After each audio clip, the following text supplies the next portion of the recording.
हाँ जी गुलाम अब्बास साहब, आवाज़ आ रही है?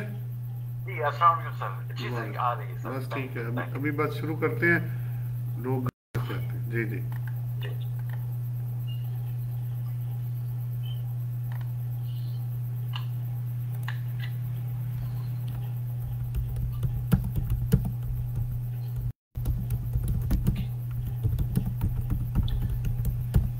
सर मेरे सवाल था, मैं आखिर में आपसे पूछूंगा क्लास जब खत्म होने वाली होगी, रेंट वगैरह के मुताबिक।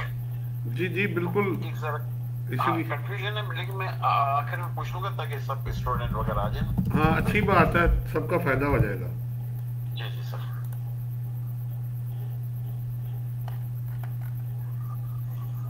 मैं अभी ज़रा शेयरिंग कर लूँ लोगों को तो।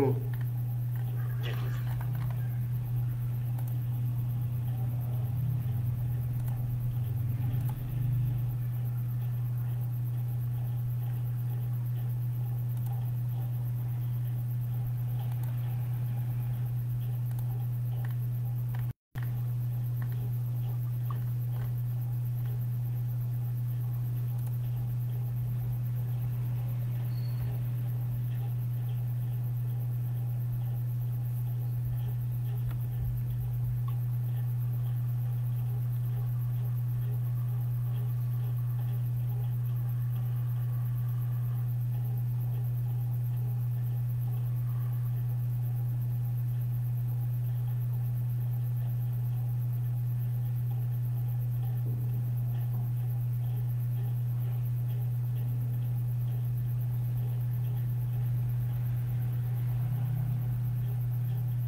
शमीउल आवाज़ आ रही, चेक करो।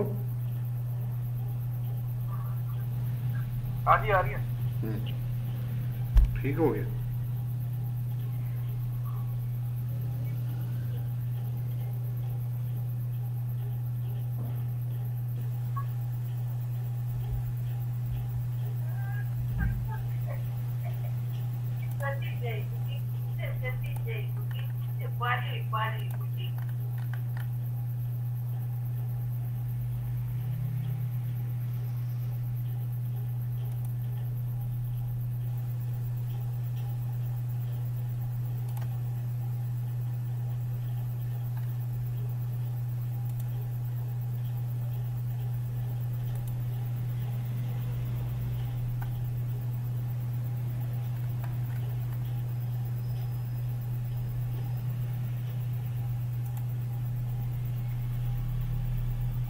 हाँ जी, क्या सूरत हाल चल रही है? थोड़ा थोड़ा शुरू करते हैं जी, फिर लोग आ जाएंगे।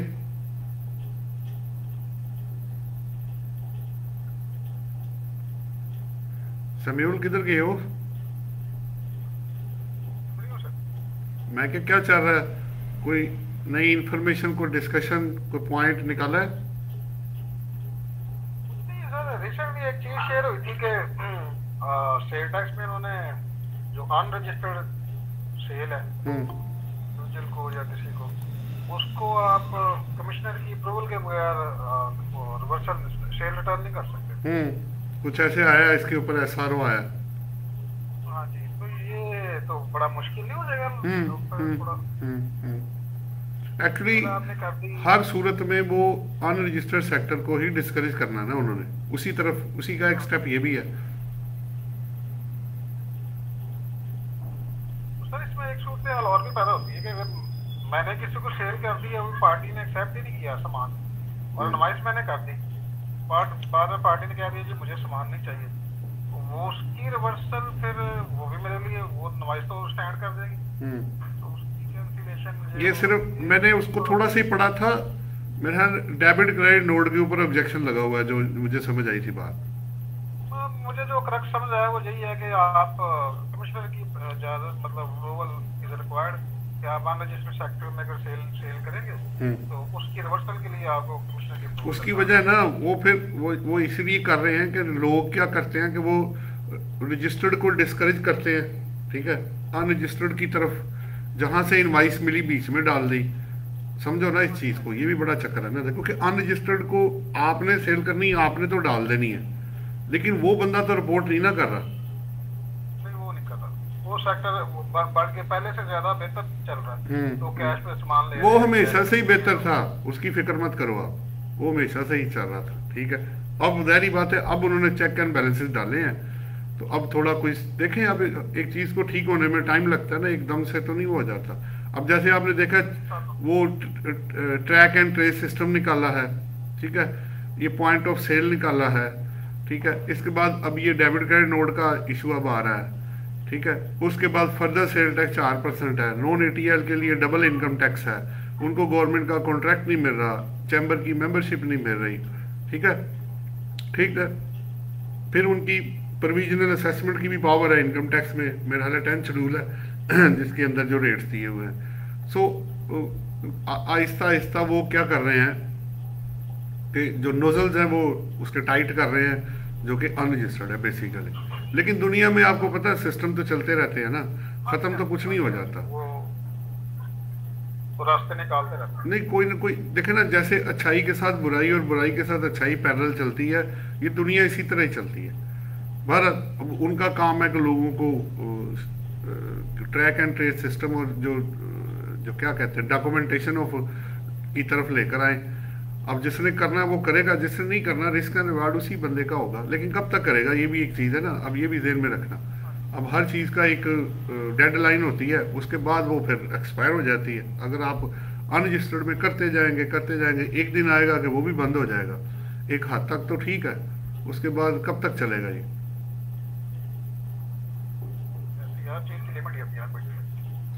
बहरहाल दुनिया चुके, इसमें कुछ कहना कि सारे अच्छे या सारे बुरे हैं बहुत मुश्किल होता है, वो कहना बहुत मुश्किल है। वो नहीं, ये तो बेसिक इस दुनिया का डिजाइन ही है। हाँ, डिजाइन ही ऐसा है कि इसमें प्लस और माइनस नहीं, दुनिया का क्या बंदा बनाया ही अच्छाई और बुराई के मदद से बना ना।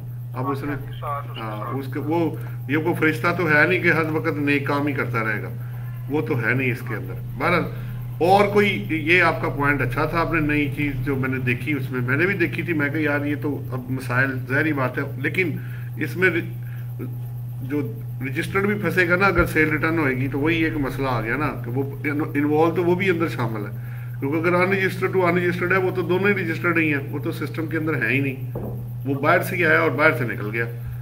जो अंदर है असल में सारी प्रॉब्लम उसके लिए है। अब इसमें ये सूरत पैदा हो, आप अपने फाइनेंशियल में तो सेल रिटर्न डाल देंगे, लेकिन सेल टैक्स रिटर्न में सेल तो वो डिस्क्रिपेंसी आती है, वो फिर डिफरेंस वो परमानेंट डिफरेंस रहेगा ना, उसको मानेंगे नहीं। जैसे आपका अकाउंटिंग और टैक्स डिडक्शन का फर्क जो है वो परमानेंट है, ठीक है, मतलब है तो टेम्परेरी, अल्टीमेटली जीरो ही हो जाना है, लेकिन एक फर्क तो आ गया ना आपका, उधर कुछ और आ रहा है इधर कुछ और आ रहा है, टाइमिंग डिफरेंस है ना उसके अंदर टेम्परेरी जो आ रहा है। अब कुछ चीज़ें परमानेंट है, अगर आपने सैलरी क्रॉस चेक में ना दी तो वो तो जब भी आप नहीं देंगे वो टैक्स वाला आपको अलाउ नहीं करेगा, और अकाउंटिंग में आप पूरा क्लेम कर रहे होंगे, ये फर्क भी रहता है आपकी जगह पे। ये फर्क है, तो कुछ परमानेंट डिफरेंसेस हैं, कुछ टेम्परेरी डिफरेंसेस हैं, ये तो फिर चलता रहता है इसी तरह ही है, क्योंकि टैक्स का ट्रीटमेंट अपना ना, उनको चीज़ को अकाउंट फॉर करने का तरीका अपना है। हाँ जी, कोई और नई चीज़ जी, हम आसिम खान साहब से बात कर लेते हैं। समीउल और तो कुछ नहीं है? हाँ जी, आसिम साहब लाइन पे हैं? आसिम साहब आवाज नहीं आ रही है। गला ठीक नहीं है या नेटवर्क ठीक नहीं है? लगता है अभी नहीं है वो। जी गुलाम अब्बास साहब आप लाइन पे हैं? जी हाँ जी, कोई नई चीज आपने शेयर करनी है या आगे चले फिर हम लोग? बस वही जो था ये अच्छा एक हमें प्रॉब्लम जो आ रही है ना अनरजिस्टर्ड को जो हम लोग जैसे टैक्स डिडक्ट करते हैं विदाउट एसआरबी में हमारा यहाँ सेशन का है ना एसआरबी में तो वो अनरजिस्टर्ड है मतलब सामने वाला तो उसको एक्सेप्ट वो नहीं कर रहा टैक्स रिटर्न में जब एसआरबी का टैक्स रिटर्न में वो उसका एनआईसी नंबर भी डालते हैं तो वो मतलब बाहर फेंक देता है।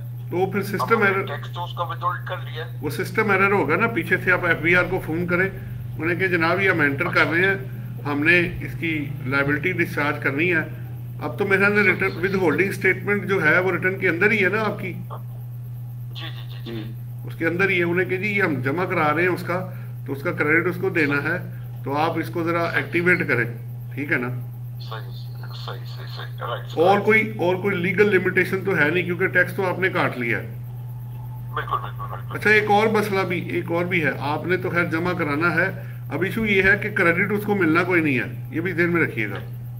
बिल्कुल बिल्कुल जी जी जी। तो शायद इस तरह की कोई लिमिटेशन ना हो क्योंकि आपने तो लायबिलिटी जमा करा दी है, सीपीआर वगैरह आपका साथ आ जाएगा।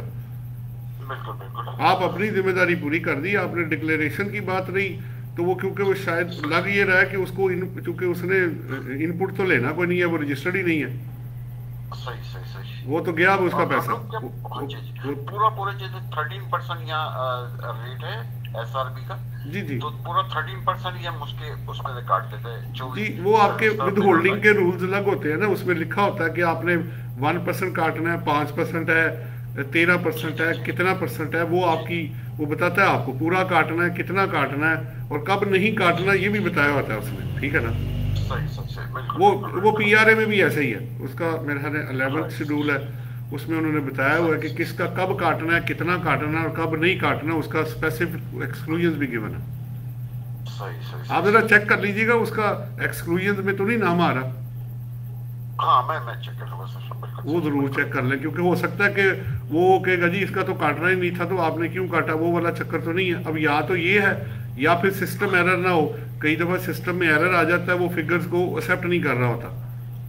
सही ये दो ही वजह समझ आती हैं, ठीक है? और इनपुट तो उसको दोनों सूरतों में नहीं मिलना चाहे जो भी हो क्योंकि वो रजिस्टर्ड ही नहीं है ना, ठीक है ना? बिल्कुल सही। थैंक यू सर जी। अच्छा जी आगे अब इंशाल्लाह आगे चलते हैं। एक मिनट मैं जरा फाइल ओपन कर लूं तो फिर आपको स्क्रीन शेयर कर देता हूं।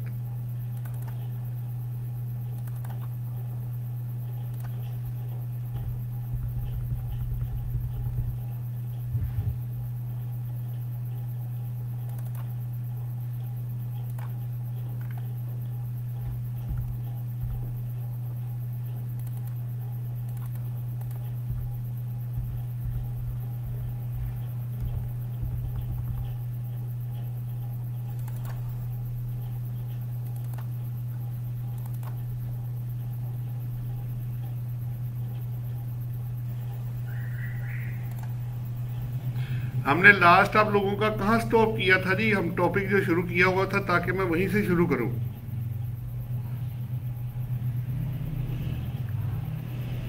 हेलो, क्योंकि इस महीने में हमने सिर्फ रिटर्न के बारे में ही बात करनी थी।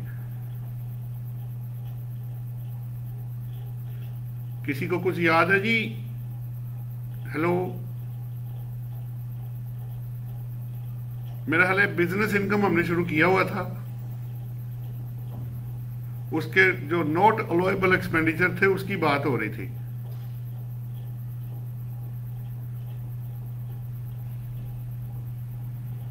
क्योंकि अभी रिटर्न ही चल रही है तो मैं चाहता हूं कि रिटर्न से कनेक्टेड ही हम पॉइंट आपस में शेयर करें ताकि आप लोगों का मैक्सिमम फायदा हो सके। जी जनाब।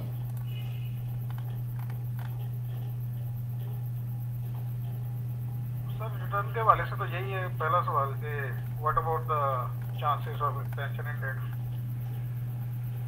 देखिए बात अब ये हो रही है कि अभी जो टेक्निकली स्पीकिंग तो टाइम मिलना चाहिए, क्योंकि रिटर्न्स अभी पूरी आई भी नहीं है और इतने शॉर्ट टाइम में हो नहीं सकती थी। उसकी वजह थी, वैसे तो अब 4 महीने हो गए हैं, लेकिन रिटर्न में इंटरनल डिफेक्ट्स होने की वजह से उसकी करेक्शंस की गई। अब करेक्शंस करके जब वो नहीं आई है, फिर वो आपको पता है आपकी 4C का भी मसला रहा, 7E का, 4C नहीं 7E का मसला रहा, वो भी एक अलग था। 4C अपनी जगह पे है, वो अपनी जगह पे है, वो तो चल ही रहा है। CVT अपनी जगह पे है, तो उसको कवर करते करते काफ़ी टाइम जो है निकल गया। फिर उन्होंने ओबियसली 1 महीना आपको जो दिया करेक्शंस करने के बाद, तो वो it will not serve the purpose. तो हम सब की रिक्वेस्ट यही है, ओबियसली टैक्स बार्स और चैम्बर और जो टैक्स पेयर्स हैं सब मिलके, और बाकी जो लोग जितने भी हैं या टैक्स पेयर्स हैं या जो भी है, तो वो यही कह रहे हैं कि जी टाइम हमें प्रॉपर दिया जाए, क्योंकि इतने शॉर्ट टाइम में इतनी रिटर्न्स फाइल हो नहीं सकती थी। एक फाइल खोलें इतना अच्छा खासा टाइम लग जाता है, फिर डॉक्यूमेंटेशन इतनी ज़्यादा है, पर्सनल एक्सपेंसेस के भी सपोर्टिंग है, बैंक एंट्रीज हैं, सोर्स ऑफ इनकम है, वेल्थ में चेंज है, रिकन्सिलेशन है, कैश फ्लो है, फिर ठीक है, मतलब एक चीज़ को पकड़ते फिर उसकी कंपटीशन बनानी होती है, फिर कंपटीशन बना के फिर उसको सेव करना है, फिर सेव करके चेक करना है कि वो टैक्स हमसे मैच करता है कि नहीं, फिर अल्टीमेटली जाके वो सबमिट होगी, फिर सबमिट करके उसका प्रिंट निकालना है, डाउनलोड करना है। इस सारे काम के लिए अब आप एक रिटर्न पे देख लें आपको एवरेज टाइम क्या आ रहा है, तो वो प्रैक्टिकली पॉसिबल नहीं है कि इतने शॉर्ट टाइम में एक आध को अपनी रिटर्न कर रहा हो तो वो तो कर सकता है, लेकिन जो ज़्यादा रिटर्न जो टैक्स पेयर्स हैं जो कर रहे हैं, या टैक्स कंसल्टेंट जो ओबियसली जो फाइल कर रहे हैं, वो उनके लिए प्रैक्टिकली पॉसिबल नहीं है, क्योंकि डॉक्यूमेंटेशन और डिटेल्स और लीगल इम्प्लीकेशन इतनी ज़्यादा हो गई हैं कि उसको करने के लिए एक रीजनेबल टाइम चाहिए होगा। तो हमारी तो रिक्वेस्ट यही है FBR से कि इसको फर्दर एक्सटेंड किया जाए, ताकि ओबियसली उनको रेवेन्यू भी चाहिए और रिटर्न्स भी चाहिए और लीगल फॉर्मेलिटी भी पूरी चाहिए। वो माशाल्लाह तो आ रहे हैं, टारगेट तो वो अचीव कर रहे हैं, पैसे भी आ रहे हैं, रिटर्न्स भी आ रही हैं, तादाद भी बढ़ गई, आपको पता है ATL की 50 लाख के करीब करीब टच कर रही है, तो आहिस्ता आहिस्ता और बढ़ेगी इंशाल्लाह। जितना नेट बढ़ेगा उतना पैसा ज़्यादा आएगा, उतने लोग अंदर होंगे, चेक एंड बैलेंसेस स्ट्रॉन्ग होंगे, मुल्क तरक्की करेगा, सबको फ़ायदा पहुँचेगा। बहरहाल अभी डेट जी शेड्यूल जो रिटर्न में वो ठीक कर दिया, हाँ जी वो कर दिया, वो कर दिया था, वो हो गया ठीक है। पहले तरह वो दो थे 2020 का अलग और उससे पीछे वो उन्होंने रिमूव करके तो वापस वही जो पुराना है उसको उन्होंने इंटैक्ट कर दिया हुआ है, वो कर दिया था। फिर टैक्स क्रेडिट के अंदर 2 थे, एक हेल्थ वाला और एक इन्वेस्टमेंट इन शेयर्स वाला, वो उन्होंने उसको ठीक किया, वो मतलब इनएडवर्टेंटली आ रहा था इस रिटर्न में, जबकि वो ओमिट हो चुका था पीछे, तो उसको भी उन्होंने निकाला, ठीक है। तो चीज़ें, लेकिन वो टैक्स रिफंड की एडजस्टमेंट वाला उधर ही है, कभी वो थोड़ी सी अमाउंट उठा लेता है, कभी वो उठाता ही नहीं है। ज़्यादातर केसेस में वो अमाउंट नहीं उठाता, कभी कुछ उठा लेता है, कभी नहीं उठाता, ठीक है। तो वो अपनी जगह पे इशू जो है ना वो चल रहा है। ज़कात जो है, ज़कात का जो टैब है वो इंडिविजुअल की रिटर्न में तो आ रहा है, स्टेट डिडक्शन, लेकिन जो कॉर्पोरेट की रिटर्न है वहाँ नहीं आ रहा। नहीं, उनको अलाउड नहीं है ना, अगर आप जाके पढ़ोगे ना उसमें जो वर्ड है ना, वो जो अलाउ कर रहे हैं वो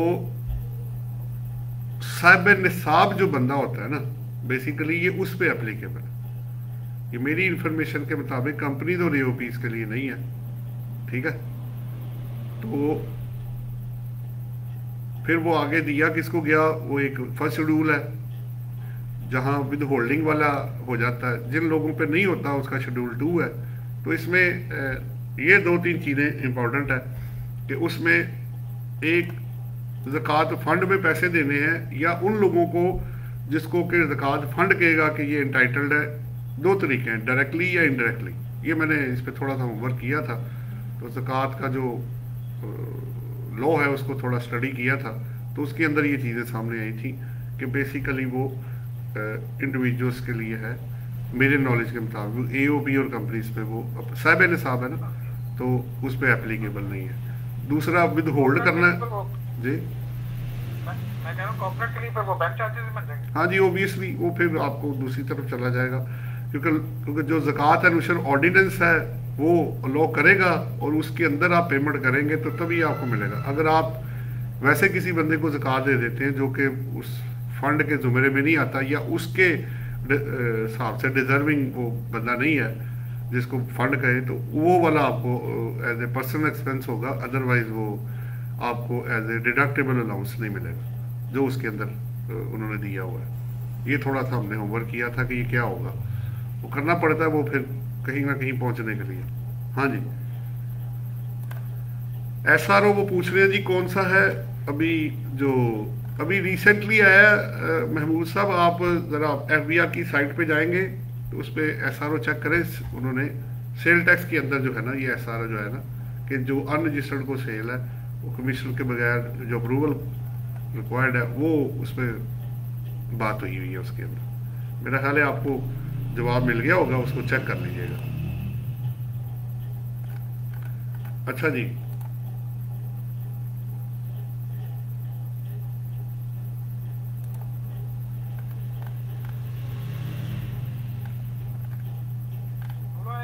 सोलह है कि लैदा फाइल हो रही है सर। पहले तो फॉर्म खुल नहीं रहा था ना जी वो ये भी ग्लिच आ रहा था। जी बिल्कुल हो रही है ऑब्वियसली है।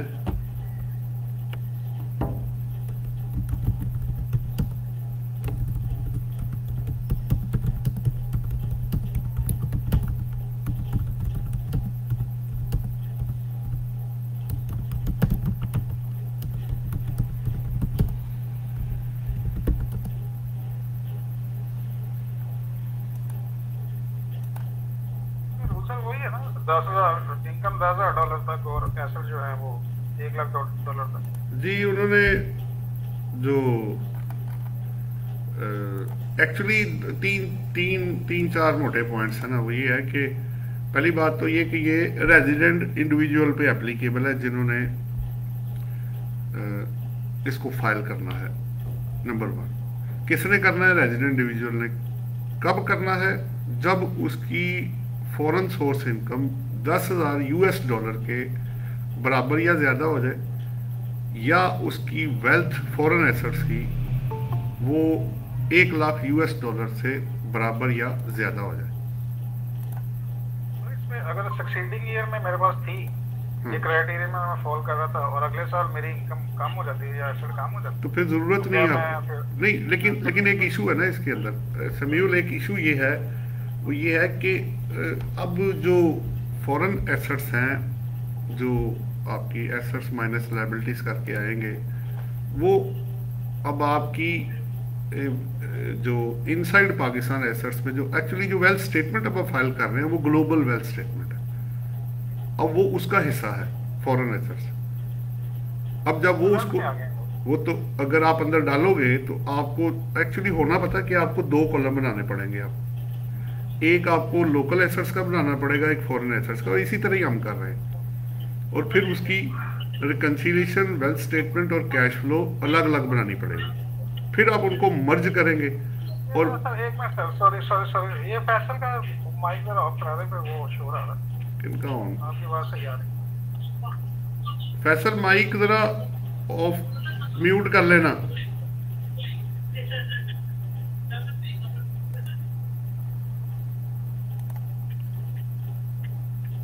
हाँ जी, हो गया।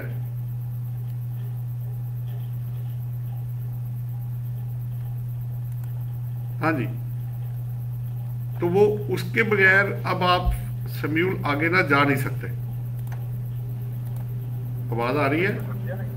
हाँ जी, हाँ जी, हाँ जी। एसेट इनसाइड पाकिस्तान अलग से आप डिक्लेयर वो उसकी सारी जी, डिटेल बनाएं। फर्ज करें ना इनसाइड तो आप कर ही रहे, आउटसाइड में आपके एसेट्स में चेंज आ जाती है, बढ़ गया या कम हो गया या बराबर हो गया, कुछ भी हो गया, ठीक है। तो उस सूरत में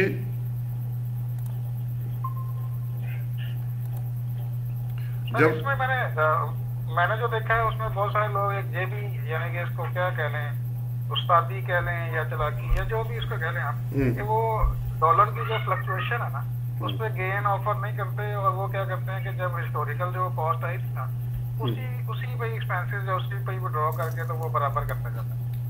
नहीं तो ये फिर नहीं, देखिए एक मिनट, मैं जरा पानी डाल लूं।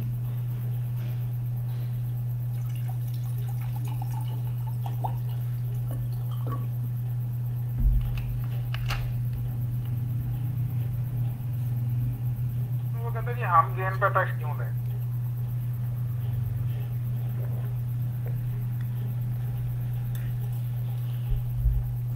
देखिए बात ये हो रही है, आपने जितनी भी वेल्थ में चेंज है ना, ठीक है, उसको इनकॉर्पोरेट करना है आपने, सिंपल वर्ड्स। अगर आपका कोई एक्चुअली में एसेट बढ़ गया है, ये भी एक पॉइंट बड़ा इंपॉर्टेंट है, एक्चुअली इंक्रीज हो गया या एक्चुअली रिड्यूस हो गया या इंटैक्ट रहा, इंटैक्ट वाले को तो छेड़ना ही नहीं ना, जो बराबर है, जो पहले भी 10 लाख था अब भी 10 लाख है, उसको तो छेड़ने की जरूरत नहीं, वो एज इट इज ही आगे चला जाएगा। अब बाकी बच के वो जो बढ़ गया, आपने मजीद खरीदा, मजीद ऐड किया, ठीक है, तो वो ऐड हो जाएगा। जो आपने बेच दिया, गिफ्ट कर दिया, विरासत में चला गया या निकल गया जिस तरह भी, तो वो आप उसको वहां से निकाल देंगे। तो वो उसी तरह ही है जिस तरह आप लोकल एसेट्स के साथ करते हैं। सो इनसाइड पाकिस्तान और आउटसाइड पाकिस्तान बेटर वर्ड होंगे कि एसेट जो भी वेल्थ आपकी इनसाइड पाकिस्तान है या जो आउटसाइड पाकिस्तान है, उसके बगैर आपके पास और कोई ऑप्शन नहीं है। उसकी वजह यह है वहाँ के बैंक एंट्रीज आपको उसके बैंक से चेक करनी है, वहाँ के खर्चे आपको उस हिसाब से बुक करने हैं। मसलन एक बंदा वहाँ से रेंट रिसीव करता है लेकिन वो पाकिस्तान में नहीं आता, वो रेंट उधर ही कंज्यूम्ड हो जाता है, फिर आप क्या करेंगे? तो आपकी इनकम और खर्चे दोनों बराबर हो जाएंगे।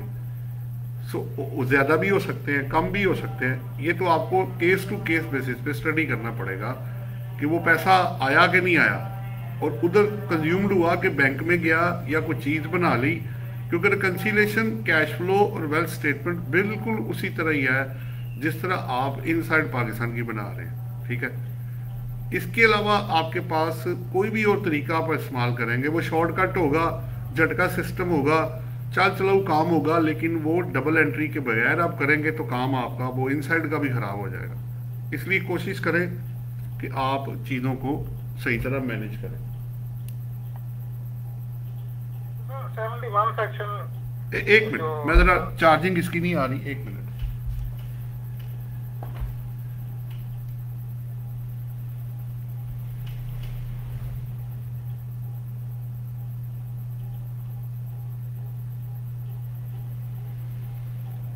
हाँ जी, अब कर ले, वो चार्जिंग जरा हिल गई थी तार उसकी।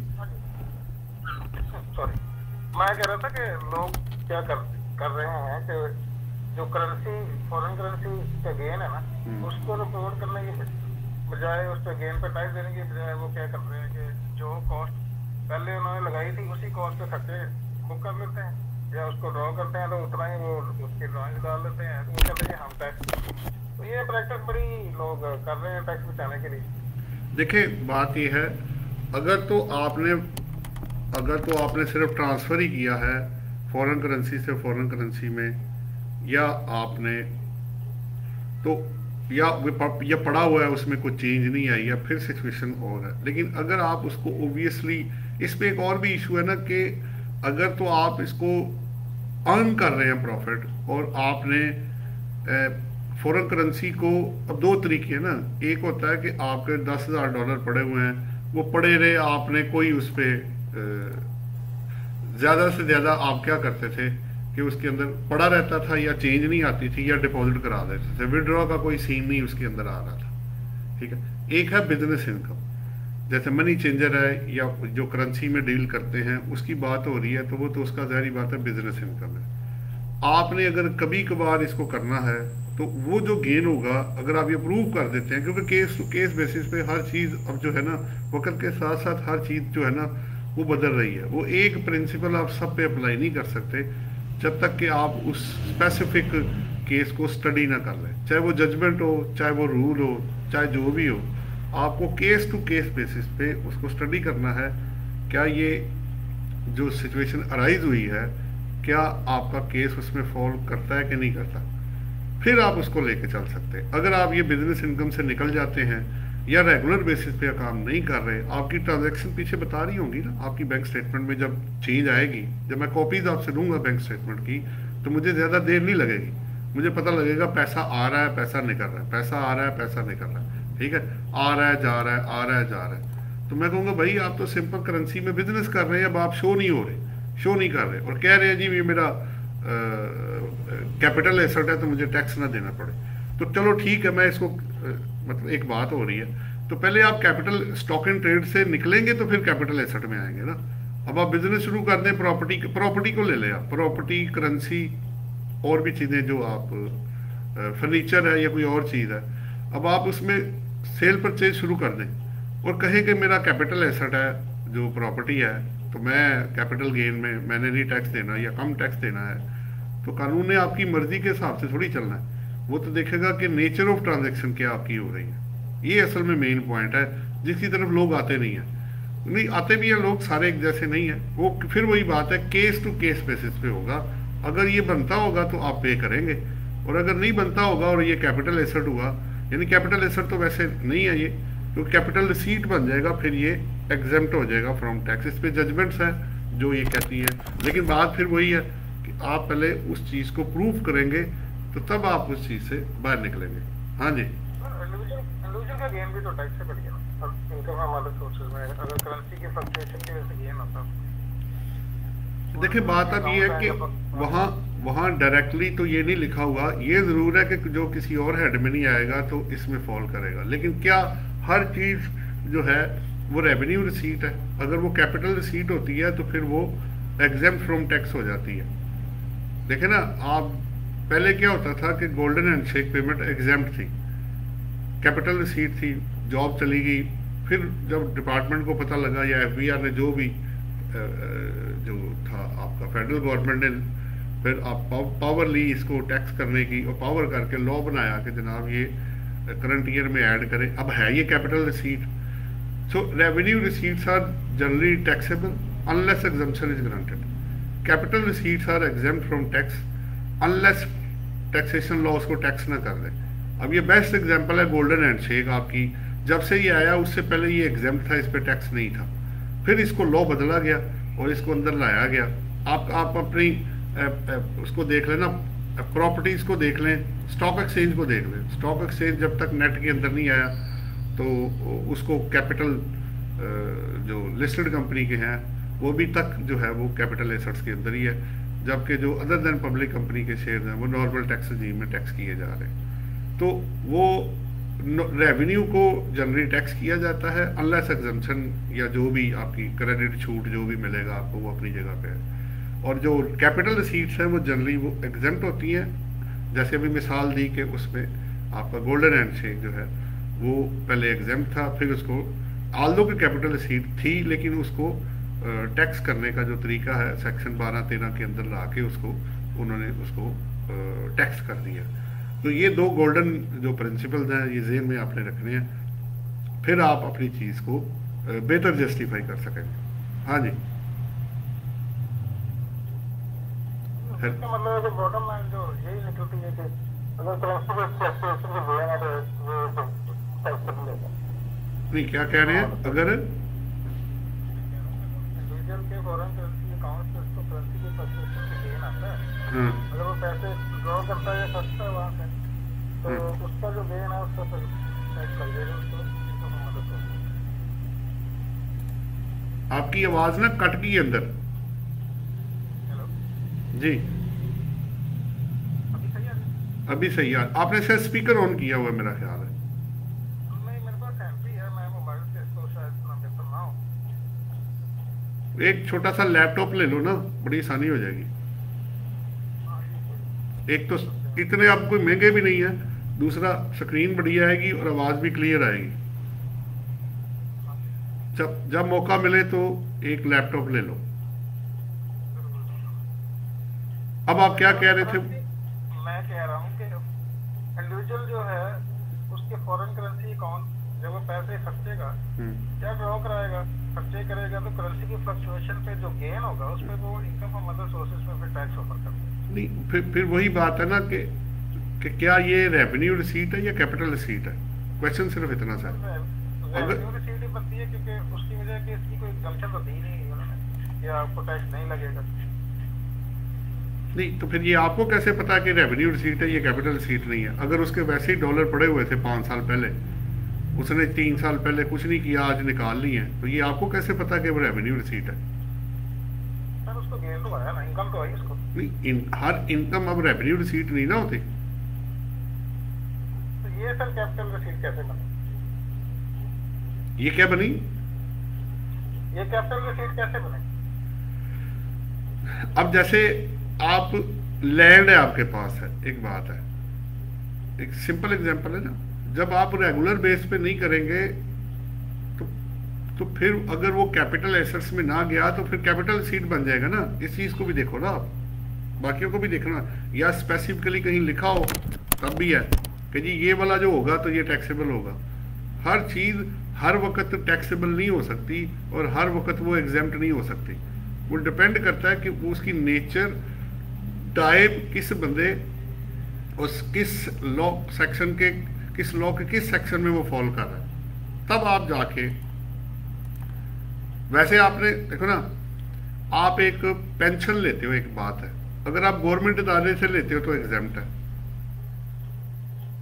तो अगर आप एग्जेम्पशन में नहीं आते तो फिर पेंशन का क्या बनेगा?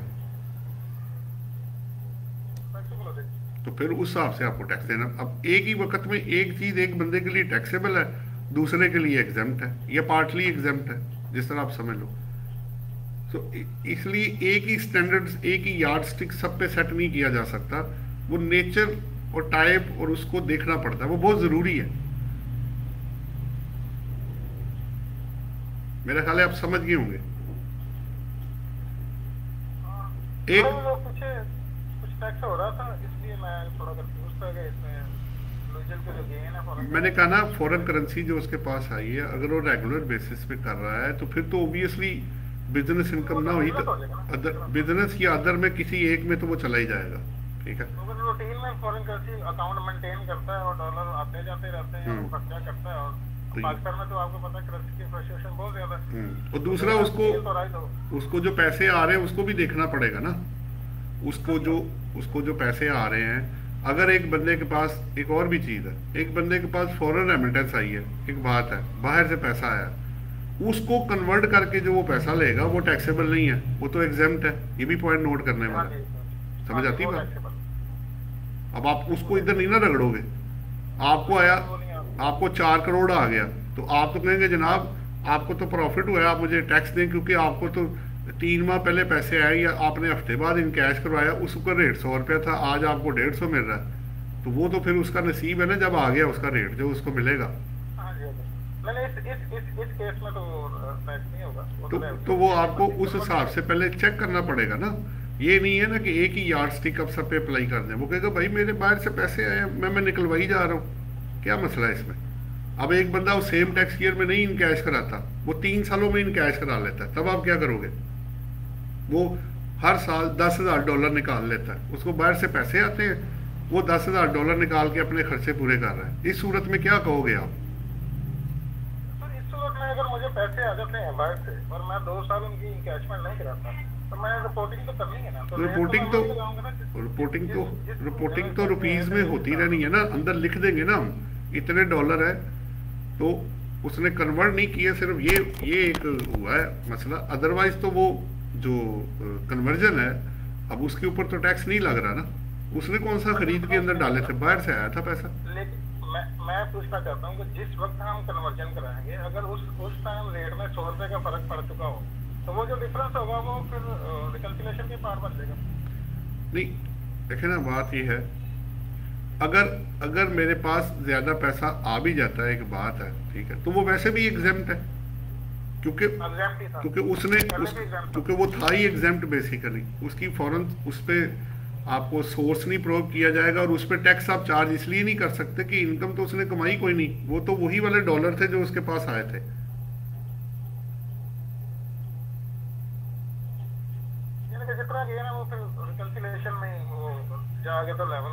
जी होना तो ऐसे ही चाहिए ना।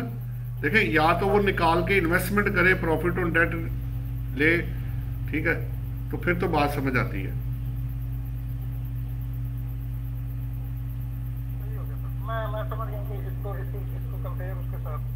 वो इनकम इज समथिंग डिफरेंट होती है ना। अब आप कहीं ना कहीं से कोई चीज जनरेट करते हैं, ठीक है, ये भी हो जाता है। जब अब मेरा काम है, मैं $10,000 खरीदता हूँ हर साल, और जहां मुझे प्रॉफिट मिलता मैं बेच के तो फिर और खरीद लेता हूँ, बेचता खरीदता रहता हूँ। आपका प्रोफाइल बता रहा होगा ना, दूसरा, हाँ जी, हाँ जी। आपको पैसे, जेल में कट- एक और भी चीज़ है, आपके पास पैसे आए किधर से?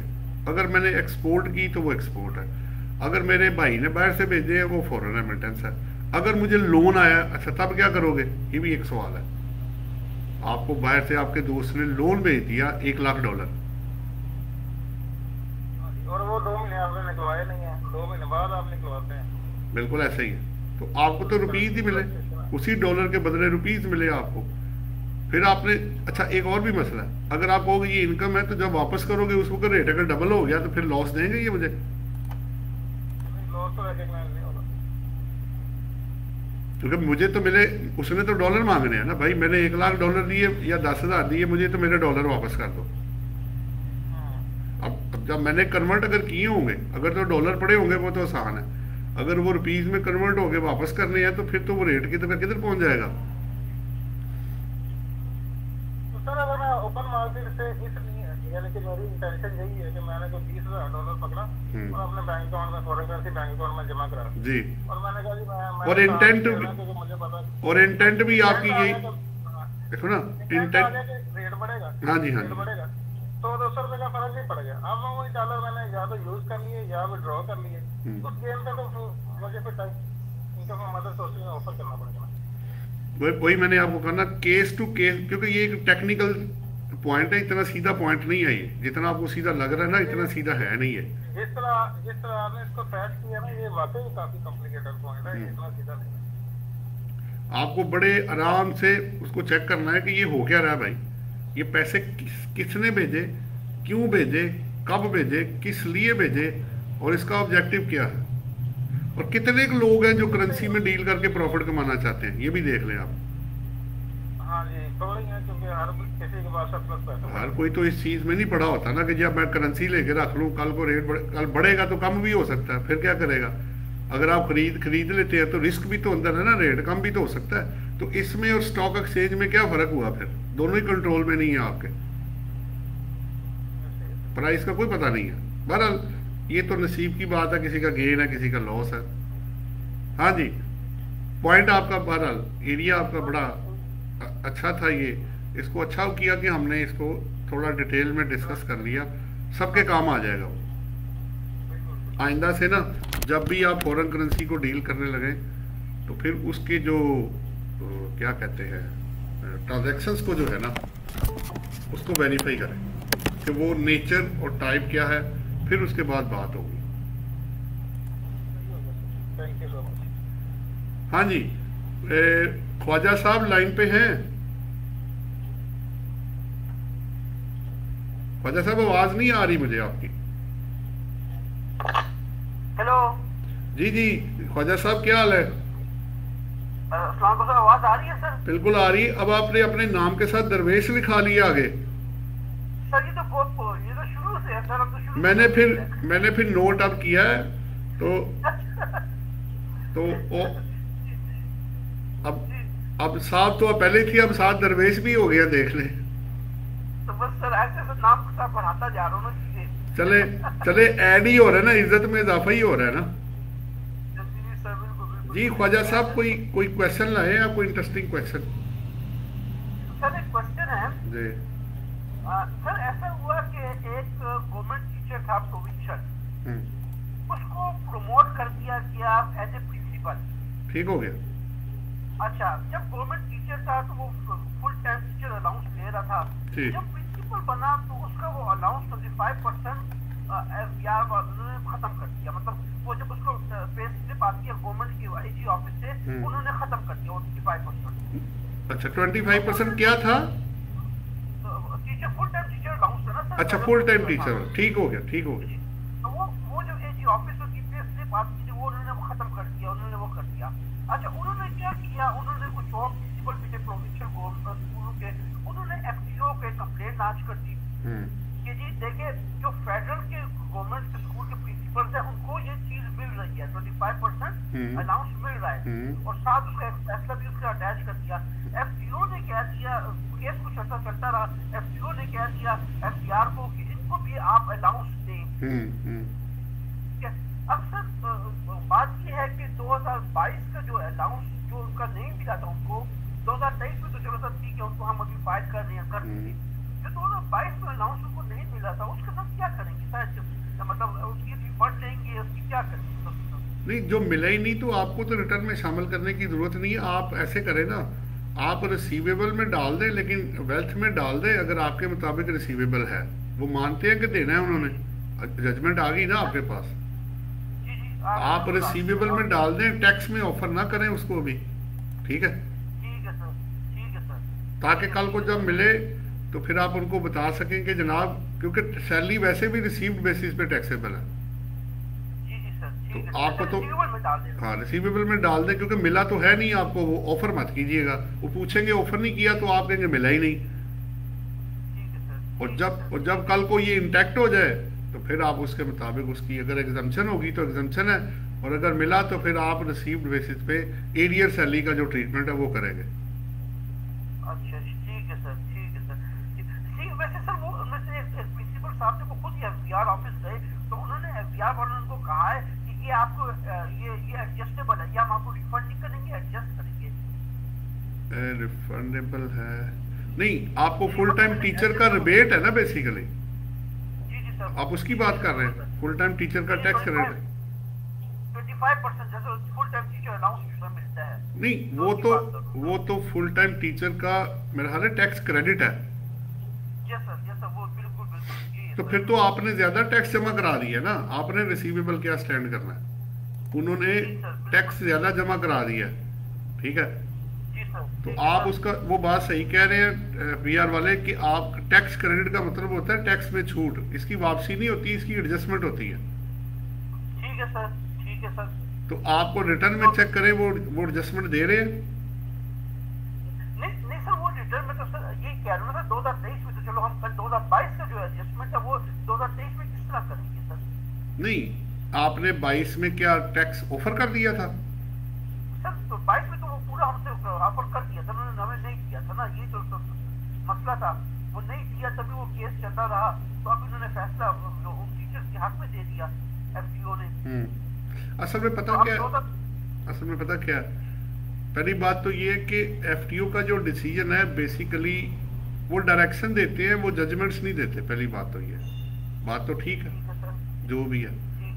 अब क्या होता है कि कभी कभी एफबीआर फिर आगे अपील में चला जाएगा, वो आगे जाएगा, वो आगे भी जा सकता है, ठीक है? अब वो प्रेसिडेंट को रिव्यू के लिए कह सकते हैं क्योंकि एफटीओ का है, या पॉइंट ऑफ लॉ पे फिर हाई कोर्ट है, या फिर आपका सुप्रीम कोर्ट जो भी है। प्रेसिडेंट को रिव्यू के लिए कहा था, प्रेसिडेंट ने भी वहां से ये आंसर मिला है, एफबीआर को डायरेक्शन मिली है कि इनको ये बेनिफिट दिया जाए। अच्छा, उन्होंने कह दिया कि इनको बेनिफिट दे दे। अच्छा,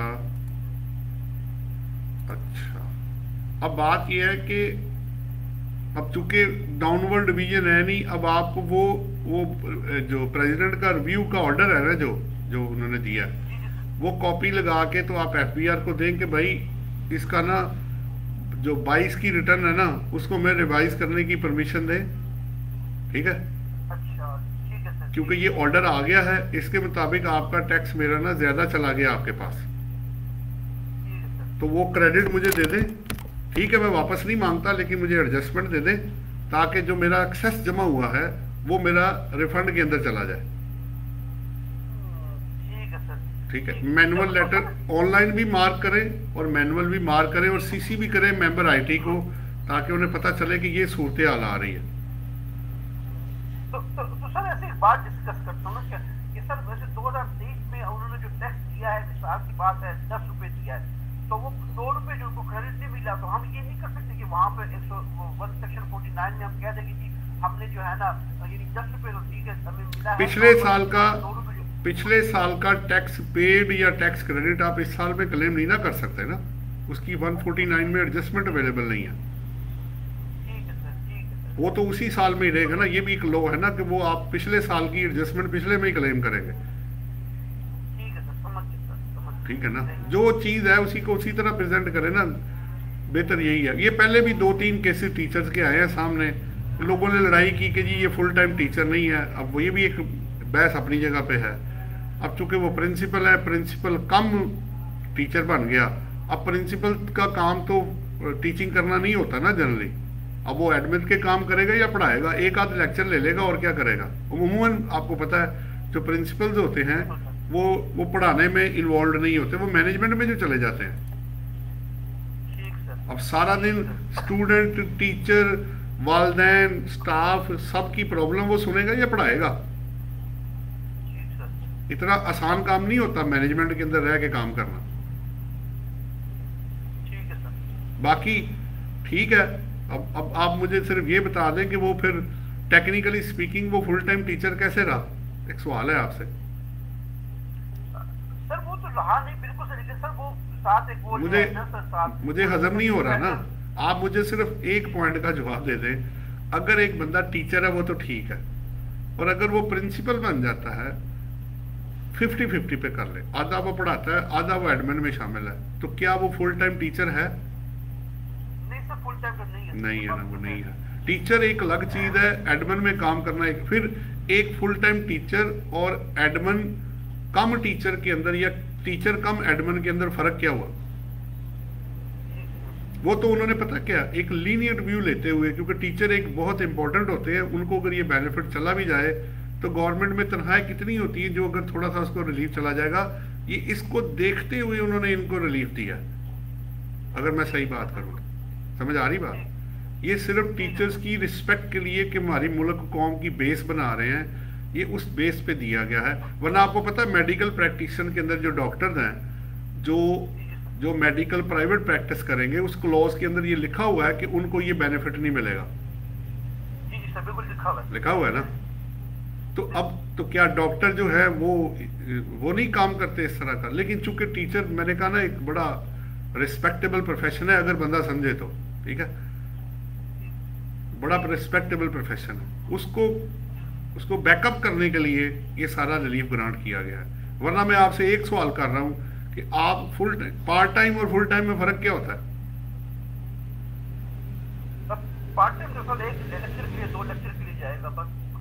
नहीं वो ठीक है, वो कुछ और भी करेगा ना साथ। ठीक है। और फुल टाइम टीचर जो होगा वो सिर्फ पढ़ाएगा।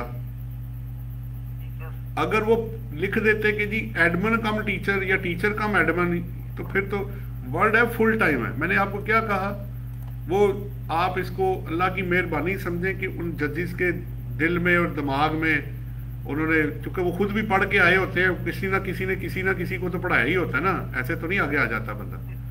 अगर कोई बंदा आज हम यहाँ तक पहुंचे हैं, या जज यहाँ पहुंचा है, या कमिश्नर अपील्स हैं, कमिश्नर हैं, जो भी हैं, टैक्सेशन ऑफिसर हैं, वो भी किसी ना किसी से तो पढ़ के ही आए हैं ना। तो पीछे तो टीचर ही था ना अल्टीमेटली, तो पीछे अच्छे टीचर ही थे जो अच्छे स्टूडेंट आगे गए।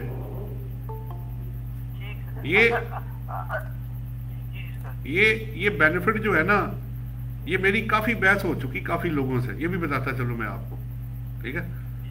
तो वो इस बात पे आके ना वो जवाब नहीं दे पा रहे। मैंने यार अगर उन्होंने दे दिया है तो ये तुम्हारी समझो खुशकिस्मती है, या एक अच्छे गुड जेस्चर के तौर पे आपको ये रिलीफ दिया गया है। और फिर कुछ चोरी करके तो नहीं है ना, लोगों को पढ़ा के और मेहनत करके ले रहे हैं ना यार। जी बिल्कुल सर। लेकिन मेरे मुताबिक, मैं खुद भी टीचर हूँ, आपके साथ जुड़ा हुआ हूँ, आप समझ सकते हैं कि कितनी मेहनत करनी पड़ती है। तो वो एक गुड जेस्चर के तौर पे है।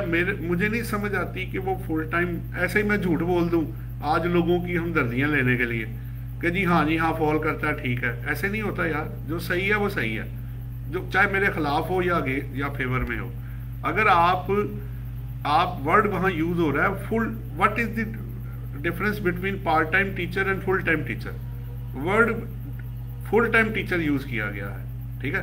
Working in a non profit organisation, government institute, university, जो भी आपकी रिकग्नाइज बाय आपकी जो क्या कहते हैं HEC है या बोर्ड है, जो भी है, वो सारा उन लोगों के लिए, उसमें डॉक्टर्स भी आपको पता है पढ़ाते हैं या जो भी हैं, सारा कुछ है।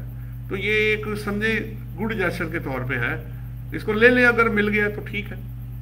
अब चूंकि अगर ऊपर तक ये चीज रिजॉल्व हो गई है तो उनको ले लेना चाहिए, फिर और क्या हो सकता है। पहले कौन सा उनको करोड़ों रुपए मिल रहे हैं जो और उनको 25% दे के आप कर रहे हैं। तनख्वाहें आपको पता ना कितनी होती गवर्नमेंट सेक्टर में, पता तो है आपको।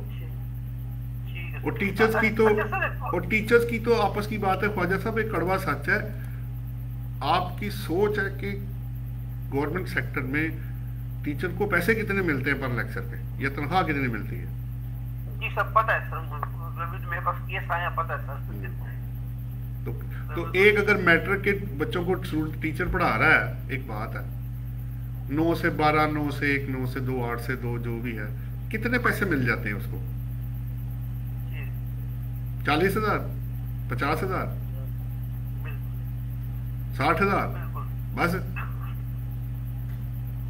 इससे ज्यादा तो नहीं देते। सर, बिल्कुल सर यही बात है सर। मेरे पास एक लड़का है सर, सेकंड टाइम आता है सर, वो भी गवर्नमेंट टीचर है, and sir he is LLB, he is MPhil finance, और सर वो मेरे पास आता क्यों है? क्योंकि सर वो बेचारे की सैलरी 50,000 है। 10, तो यही सर बात मेरा है। आप तो ये कह रहे हैं और जगहों पे जो टीचर है आपके गवर्नमेंट सेक्टर में, प्राइवेट सेक्टर में भी अगर अगले 20 जो रिमोट एरिया या शहरों में थोड़ा सा फिर बेहतर है, दूसरी जगहों पे 20 से 25,000 से ज्यादा वो पैसे देते नहीं। 15,000, 20,000, इससे ज्यादा उस बच्चे या बच्ची को, उसने डबल MA किया, MA इंग्लिश किया, MPhil किया, जो भी किया, ठीक है।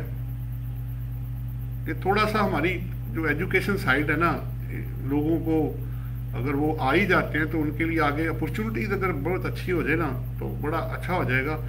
हमारे एजुकेशन के लिए बजट हमारा बहुत थोड़ा, सीधी बात है, जो बचता ही नहीं है। बजट क्या करना आपने करना, आपका सारा बजट जो है वो तो मार्कअप और खर्चे और डेवलपमेंट की नज़र हो जाता है। एजुकेशन में तो सिर्फ 5% ही बचता है, 7% कितना बचता होगा? 3%, कोई 2 कहता है, कोई 5 कहता है, तो पीछे तो बचता ही। ऊँट के मुंह में जीरा डालने वाली बात है। आप कितना भी खर्च करते हैं, जहाँ के ह्यूमन को आप ट्रेनिंग दें, ठीक है। बहरहाल क्योंकि उनकी अपनी मजबूरी है, पैसा होगा तो खर्च करेंगे। दूसरी चीज़ों को कम करके अगर आप एजुकेशन पे लगाएं तो बड़ा बेहतर हो जाएगा। बहरहाल ये आपका पॉइंट अगर एक्सेप्ट हो गया है तो आप अकॉर्डिंगली उसको जवाब दे दें। अच्छा सर, एक और बात जेल में आ गई सर। एक जमाने में मैं सिटी स्कूल में विजिटिंग फैकल्टी मेंबर था, जी लेवल जी। तो सर मैं उसमें और कोई काम नहीं करता था, सिर्फ वही करता था, बस जाता था 2 लेक्चर दे के आ गया। तो सर अब इसको आप फुल टाइम टीचर की कैटेगरी में ला सकते हैं ऐसे बंदे को? नहीं, ऐसे कैसे? पहली बात तो ये है कि जो सिटी स्कूल है, क्या वो उन स्कूलों में गवर्नमेंट का स्कूल है उसमें फॉल करता है? नहीं सर, वो तो गवर्नमेंट स्कूल में तो फॉल नहीं करता। तो प्राइवेट स्कूल को तो आप किसने कहा आपको रिलीफ दिया हुआ है? वो NPO है क्या? नहीं सर, वो तो ऐसे कंपनी रजिस्टर्ड है। नहीं भाई नहीं। दूसरी बात ये, तीसरी बात एक और भी है, जब आप विजिटिंग बेस पे पढ़ाते हैं तो आपका वो जो इस वक्त 11% है, वो 10% या 11% टैक्स काटते हैं, सैलरी वाला नहीं काटते। ठीक है ठीक है ठीक है। आप तो एम्प्लॉई हैं ही नहीं, आप फुल टाइम तो बाद की बात है, गवर्नमेंट का इदारा तो बाद की बात है, आप तो विजिटिंग बेस पे जाते हैं, ठीक है सर। तो आप तो एम्प्लॉई नहीं है, ठीक है। ठीक है आपका कॉन्ट्रैक्ट ऑफ सर्विस है कि ये सिलेबस आपने पूरा कराना है उनको। ठीक सर। 4 माह है, 6 माह है, 3 माह है, जो भी ड्यूरेशन आपको दिया जाएगा, उसी लिमिटेड टाइम में वही जो सिलेबस है वो आप पूरा करवाएंगे उनको। और फिर बच्चों को पास भी होना चाहिए, ये भी ध्यान में रखिएगा। वो आपको पता ही है, आप टीचर अगर रह चुके हैं तो प्रेशर बहुत ज़्यादा होता है कि यार अब रिजल्ट अच्छा आ जाए बच्चों का तो बहुत बेहतर हो जाएगा। ठीक सर, ठीक है सर। तो वो क्योंकि मैं भी विजिटिंग बेस पे पढ़ाता रहा हूँ काफ़ी जगहों पे, तो ये तो मेरा 10% पहले था, वो कट के मुझे आता था। अब अगर आप करेंगे तो सर्विसेज पे चूंकि 11% हो गया है तो वो उधर चला जाएगा। ठीक है सर, समझ गया सर, थैंक यू। हाँ जी, किसी और का कोई सवाल है या आगे चले? मेरा ख्याल है इसमें मैं आपको दोबारा लिंक भेजता हूँ क्योंकि ये एक्सपायर हो रहा है, टाइम इसका जो है ना वो शॉर्ट है। तो मैं आपको लिंक जो है ना दोबारा भेज रहा हूँ, उसको यूज़ करें और फिर अंदर आ जाइएगा, फिर बाकी लोगों से भी बात करते हैं।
हाँ जी, आवाज आ रही है, चेक करें।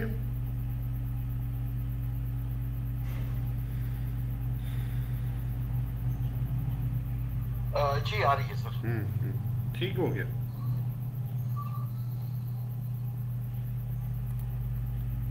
हाँ जी, एक और सवाल आया मेरे पास। वो कह रहे हैं जी कि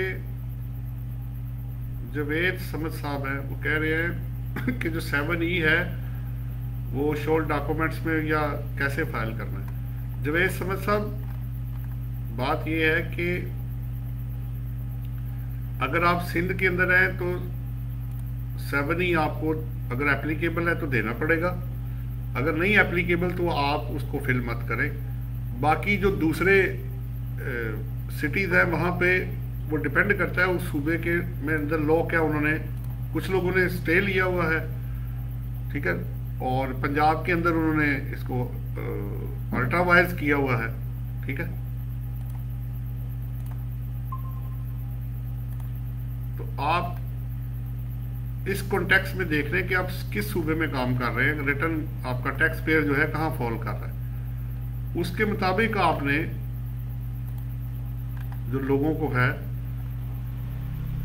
वो आपने 7E का जो फॉर्म है, यानी इसका मतलब है कि जहां एप्लीकेबल है सिंध में तो लगता है तो वह फिल करें, अगर नहीं लगता तो फिर या दूसरे सिटीज में जो स्टेटस है आपके पास, जैसे लाहौर में भी बताया है या पंजाब में बताया है, तो या पेशावर या अदर जो जगह जहां अगर स्टे हुआ है उसके मुताबिक फिर आप आगे जाएंगे। मेरा ख्याल है जवेद समझ साहब आपका मसला हल हो गया होगा, तो उसके मुताबिक आप चीज़ों को टेकअप कर रहे हैं। हाँ जी, राहत मलक लाइन पे हो? जी सर, अस्सलाम वालेकुम। वालेकुम सलाम। राहत, आपका कोई सवाल तो नहीं है? रिटर्न्स पे ही बात हो रही है। हाँ जी है सर, सवाल है। जी जी करें अब ना, चूंकि रिटर्न्स क्लोज हो रही है, बस ये इसको क्लोज करके फिर रेगुलर लेक्चर की तरफ हम वापस जाएंगे। बस सर वो कैपिटल गेन से रिलेटेड है मेरा, अगर पावर ऑफ अटर्नी होल्डर क्या वो कैपिटल गेन जो होगा वो क्लेम कर सकेगा या असल ऑनर जो है वही करेगा? देखिए, बात ये है कि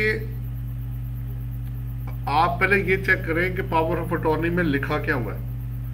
अगर तो आपने ये लिखा है कि आप सिर्फ मेरे बिहाफ पे रिसीव करोगे और मुझे पास ऑन करोगे, तो फिर तो वो उसका है जिसने उसको दिया है, ठीक है। ठीक हो गया।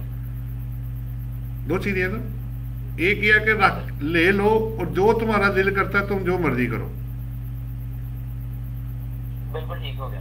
लेकिन उस सूरत में भी एक इशू आएगा, वो मैं आपसे शेयर कर देता हूं।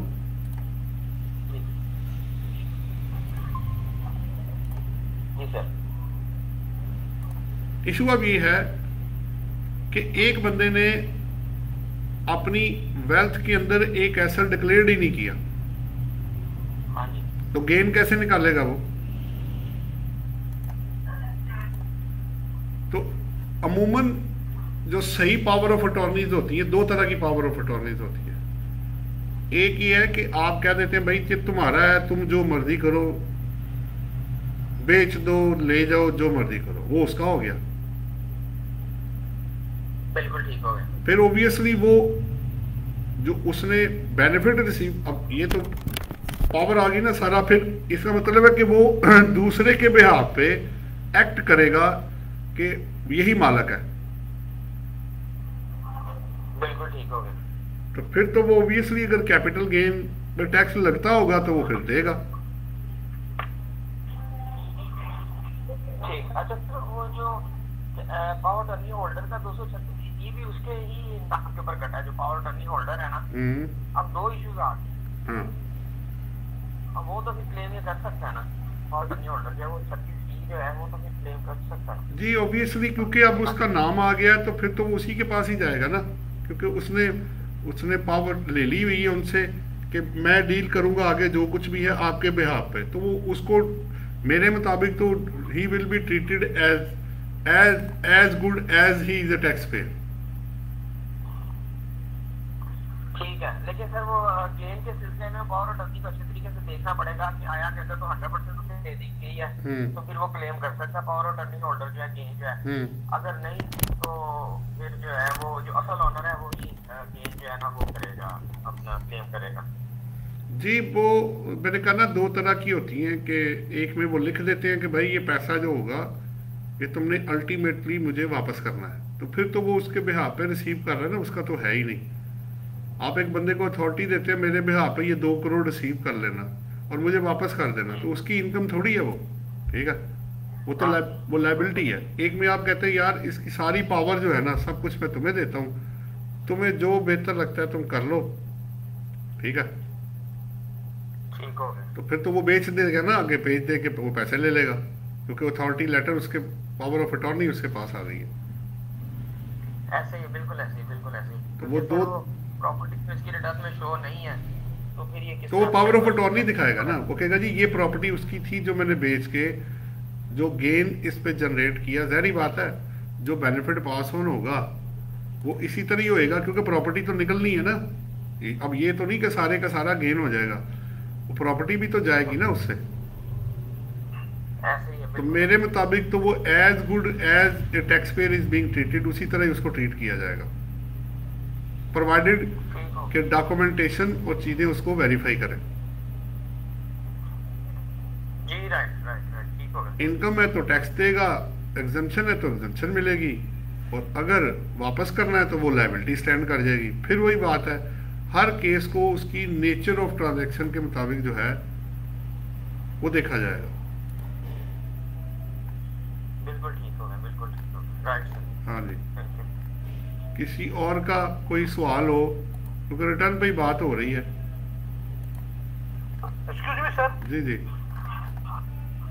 सर ऐसा है कि एक प्रॉपर्टी है वो किसी 2 भाइयों की, जी एक होता है पाकिस्तान में रेजिडेंट, एक है नॉन रेजिडेंट बाहर। जी तो सर ऐसा हुआ कि वो प्रॉपर्टी बेच दी। अब वो जो प्रॉपर्टी बेच दी तो अब वो जो बाहर है भाई, वो कहता है कि यार ऐसी बात है, मैंने तो अपनी वहाँ पे जो फाइल की है रिटर्न बाहर की, वहाँ पे मैंने ये प्रॉपर्टी डिक्लेयर नहीं की। अच्छा तो अभी तो मैं ये पैसे मंगवाता हूँ एक थ्रू प्रॉपर चैनल के साथ, तो मेरे लिए वो बड़ा मसला बन जाएगा। वहाँ पे तो वो लिंक्स है, चीजें लिंक्स है आपस में। तो उसने उस वक्त यहाँ पे जो भाई है उसको कहा कि ऐसा है कि यूं करेंगे कि तुम जो है ना, मैं वहाँ पे जो मेरे पास कुछ लोग बाहर रहती हैं वो यहाँ पे घरों में खर्चा देती हैं, मैं उनको बोलूंगा वो पैसे मुझे वहाँ पे दे दिया करो, तुम यहाँ से अपने अकाउंट से ट्रांसफर कर दिया करो वो पैसे उनके यहाँ पाकिस्तान में जो वो लोग हैं उनके अकाउंट में। तो सर ये जो अपना जो भाई है यहाँ पे है रेजिडेंट, ठीक है, जिसने डिक्लेयर भी किया हुआ है अपना शेयर, उसने डिक्लेयर किया हुआ है, ठीक है, उसके लिए क्या प्रॉब्लम्स बन सकती है अगर वो ये इस तरीके में जाता है? नहीं देखें, आपने अपने हिस्से पे टैक्स देना ना, आपको दूसरे से तो कोई कंसर्न नहीं है। वो लेके उसने जब आप उसके बिहाफ पे पेमेंट कर देंगे तो आपका पैसा वो तो चला गया ना, वो उसका है, वो उसको जो मर्जी करे, वो रिसीव करे ना करे, ठीक है, वो उसका मसला है, हमारा मसला थोड़ी है। ठीक है सर, आपने तो अपने हिस्से का जवाब देना है ना। ठीक है सर। दूसरी बात यह है कि अगर नॉन रेजिडेंट ने यहाँ से कोई गेन कमाया है तो उस पर टैक्स भी तो लगना है ना। बिल्कुल बिल्कुल, तो यूं ही है सर। तो वो टैक्स जरा क्लियरेंस ले ले, बाकी तो ठीक है, टैक्स पे करके आप अमाउंट उसको जैसे वो कहे इस्तेमाल कर ले, लेकिन अपना ड्यू शेयर अगर टैक्स बनता है, अगर बनता है तो वो दे दे। स्टेट को तो कोई इतराज नहीं है कि आप, ठीक है। अब रही बात उस मुल्क की, तो वो उसका और उसके मुल्क का ताल्लुक है, वो आपस में करें जो भी करना है उसने, ठीक है, वो हमारा तो कोई नहीं। हमारी स्टेट तो अपना शेयर लेके साइड पे हो जाएगी, वो अपने पैसे को क्या करता है, इधर रख लेता है, शो करता है, नहीं करता, वो उसका मसला है। लेकिन आपकी पाकिस्तान में जो टैक्स डिपार्टमेंट है उसको अपना ड्यू जो रेवेन्यू है वो आपसे चाहिए होगा, वो आप पे करें। टेक्निकली तो जी, टेक्निकली तो उनको शो करना चाहिए। जब आपने टैक्स ही दे दिया है, एक बात है, तो अब खैर ये कोई इंटरनल प्रॉब्लम उनकी होगी, अब पता नहीं। ठीक है सर। जी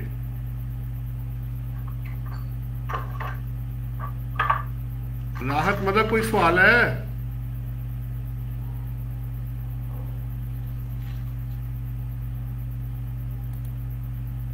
हेलो, हाँ जी, किसी और का कोई सवाल है जी? गाड़ी के गेम की कुछ सूरत हाल क्लियर हुई है अभी तक चली? एक मिनट। पर्सनल व्हीकल नहीं, पर्सनल व्हीकल में क्या उसमें कोई सूरत हाल क्लियर हुई है? नहीं, हमने देखो, हमने तो जो आपको कहा है उसी स्टैंड पे हम खड़े हैं। वही फिर अगर सेल परचेज है बिजनेस इनकम है, अगर डेपिसेबल है तो फिर भी बिजनेस इनकम है। अगर आप कभी कभार उसका करते हैं तो जाहिर बात है वो तो फिर वही कैपिटल सीट वाला पॉइंट वो उसके अंदर फॉल करेगा हमारे मुताबिक। सही हो गया, इसका मतलब कि वो कैपिटल सीट है और एग्जेम्प्ट फ्रॉम टैक्स। देखे ना, एक आपने गाड़ी ली, अब जरा आराम से सुनना, आपने एक गाड़ी ली, आपने 5 साल 6 साल 7 साल 4 साल उसको चलाया, बड़े सुकून से पर्सनल यूज आपने किया और उसके बाद आपने उसको बेच दिया, तो क्या आपकी इंटेंट प्रॉफिट कमाना था? नहीं सर, उसमें तो इंटेंट यही था कि मुझे वो पैसे तो पल्ले से डाल के नहीं वो तो करेंगे। अगर आपकी चीज महंगी बिक रही है तो ये याद रखिएगा उससे ज्यादा महंगी आपको अगली चीज मिल रही है। हाँ जी, ये तो मेरी गुड लक थी। हाँ, ये तो गुड लक है। पैसे मुझे मिल गए। ये नहीं, बेचते वक्त तो गुड लक है, लेते वक्त तुम्हें पता लगेगा गुड लक किधर जाती है तुम्हारी। नई गाड़ी तो सर वो सारी गुड लक जो है ना निकल जाएगी, अगली जब चीज लोगे ना और पैसे डालने पड़ेंगे अंदर जनाब। पहले अगर चीज कम प्राइस पे जाती थी तो पैसे तो फिर भी डिफरेंशियल डालने ही पड़ते थे, अब जरा और डालने पड़ेंगे, ये भी चीज ध्यान में रखे ना। एक तरफ आपको प्रॉफिट नजर आ रहा है लेकिन दूसरी तरफ नई गाड़ी 4 गुना ज्यादा महंगी होगी। भाई वो तो पता नहीं किधर आसमान को टच कर रहे हैं, वो तो करोड़ों की बातें करते हैं आप। लाखों वाला तो अब वो तो अब छोटी गाड़ी है जो मिलियंस के अंदर है, वरना तो बड़ी गाड़ी तो अब आप छोड़ दें, आप वो कहाँ आपको मिलेगी। अब सिविक आपकी गाड़ी मेरा ख्याल है कोई 12-13 को मेरा ख्याल है या 14 को टच कर रही है, कुछ इस तरह है। लास्ट मैंने 11.1 मिलियन सुना था उसका, वो भी 6 महीने साल पहले। हाँ जी सर, वो गाड़ियाँ बहुत महंगी पड़ती इस वक्त तो हर चीज बहरल वो अब चूंकि एक चीज है तो फिर उसको फेस करना पड़ता है, फिर क्या करे बंदा, अब इसके अलावा तो और कोई ऑप्शन नहीं है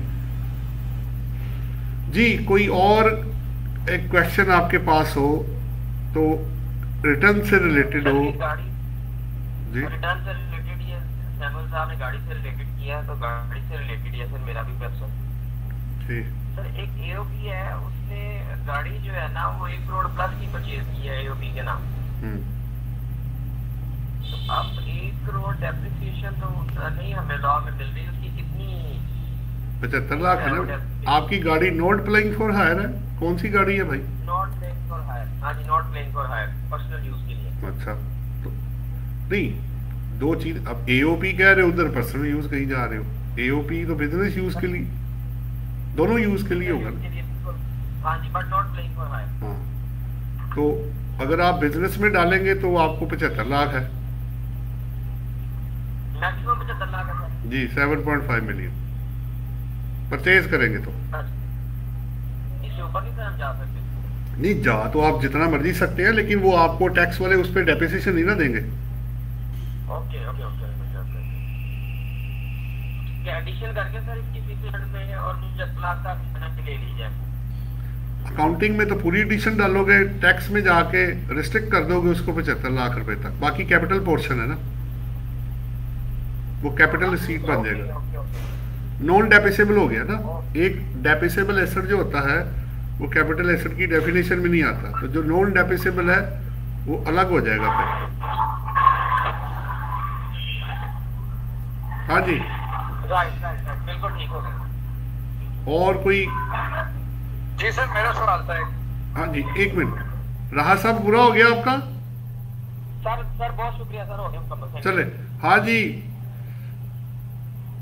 जी सलाम सर। वालेकुम सलाम, क्या हाल है जनाब? ठीक है सर अल्लाह से है। सर ये बताएं, जो बैंक प्रॉफिट मिलता है जी, ये नॉन रेजिडेंट के लिए क्या है सर, इसमें रिलैक्सेशन है? वो डिपेंड करता है, मेरे ख्याल 78 और 79 क्लॉज है सेकंड शेड्यूल पार्ट 1 का। अगर तो आप उसकी कंडीशन मेट कर देंगे तो वो एग्जेम्प्ट हो जाएगा, अदरवाइज वो 7B में आएगा, या उसे आउट हुआ तो नॉर्मल टैक्सेशन में चला जाएगा। सर एक तो देखिए ना सर, उसमें एक है रोशन पाकिस्तान वाले ना जी, डिजिटल पाकिस्तान रोशन। अब मेरा जो टैक्स पेयर है वो है बाहर यूएसए में, सेविंग्स यहाँ पड़ी हुई है पाकिस्तान में नॉर्मल बैंक में। नहीं वो ठीक है, पैसा जो आया था वो बाहर से आया था या यहाँ से जनरेट हुआ है? वो सर यहाँ प्रॉपर्टी बेची थी, यहाँ का पैसा था। तो फिर बाहर से तो पैसा ना आया, वो तो इधर का है।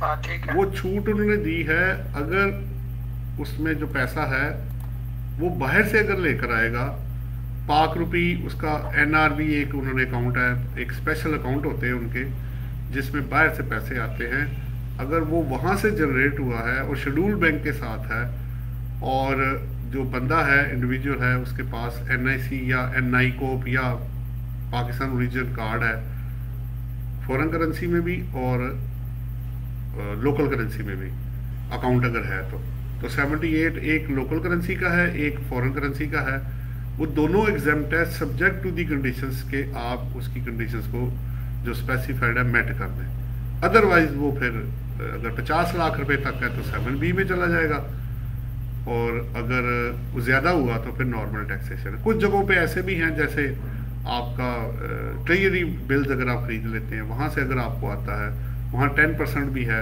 15% भी है, वो डिफरेंट डिपेंड करता है। वैसे तो प्रॉफिट ऑन डेट के ऊपर जो रेट्स हैं वो स्टैंडर्ड जो रेट है, रिड्यूस रेट अगर ना आया तो वो 15% के अंदर जाता है। वो जो रोशन पाकिस्तान या वो डिजिटल वाले आपने कहा है वो टोटली एग्जाम्प्ट है? वो देखना पड़ेगा ना कि आप उस 78, 79 या किसी और क्लॉज में उसकी कंडीशंस को मेट कर रहे हैं कि नहीं। अगर आप कर रहे हैं तो फिर तो या एग्जेम्प्ट है या रिड्यूस रेट है, दो चीज़ें हैं। 78 और 79 में तो या एग्जेम्प्ट है या नॉन एग्जेम्प्ट है, सीधी बात है। या आप अंदर आएंगे या बाहर जाएंगे, यानी एग्जम्पशन के अंदर होंगे या एग्जम्पशन से बाहर जाएंगे, बेसिकली बात ये हो रही है। और भी क्लॉजेज में अगर आप रोशन वाला देख लेते हैं उस पर भी चेक कर लें, अगर उसके अंदर भी कोई ऐसी, क्योंकि एग्जम्पशन और क्रेडिट्स और रिडक्शन जितने भी होते हैं वो कंडीशनल होते हैं। उस कंडीशन, लिमिटेशन, रिस्ट्रिक्शंस को आप मेट करेंगे तो तभी आपको मिलेगा, अदरवाइज नहीं मिलेगा। जी अगर सर अब जो के बैंक प्रॉफिट्स इस साल जो रिटर्न जा रही हैं उसमें बहुत ज्यादा हाई 50 लाख से जी जा रहे हो, थोड़ा बहुत सेविंग है ना, बहुत ज्यादा ऊपर आ रहे हैं जी। तो अब इसमें सर एडमिसिबल एक्सपेंस में कोई अलाउ है? इसमें अगर आपने लोन लेके इन्वेस्ट किया हो तो वही माइनस हो सकता है। इसको अर्न करने पे अगर कोई खर्चा है, बैंक चार्जेस वगैरह है, अगर उसको कोई कलेक्शन करने पे कोई बंदा रखा हुआ है, उसको अर्न करने पे अगर जो खर्चा है अदर सोर्सेज में ये फॉल करता है, वो आप माइनस कर सकते हैं। अदरवाइज उन्होंने तो ग्रॉस पे काटना है, जैसे रेंटल इनकम है, रेंटल ग्रॉस पे है, बाद में आप डिडक्शन डिविजिबल माइनस कर लेते हैं। तो अदर इनकम में भी आपको जो डिडक्शन है मिल जाएंगी सब्जेक्ट टू दिस के वो इसको अर्न करने पे।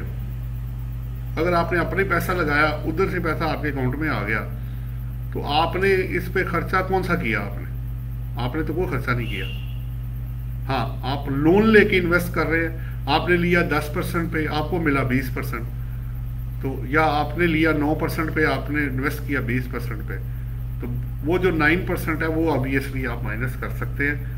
जैसे बैंक्स लेते हैं स्टेट बैंक से, तो वो जो उनका परसेंटेज है वो उस पर डिपेंड करता है। लेकिन अमूमन आपने देखा है इसके अंदर कि लोगों का अपना पैसा होता है। मैंने भी जो देखे हैं केसेस उसमें, लेकिन ये ज़रूरी नहीं है कि हर केस में ऐसा होगा।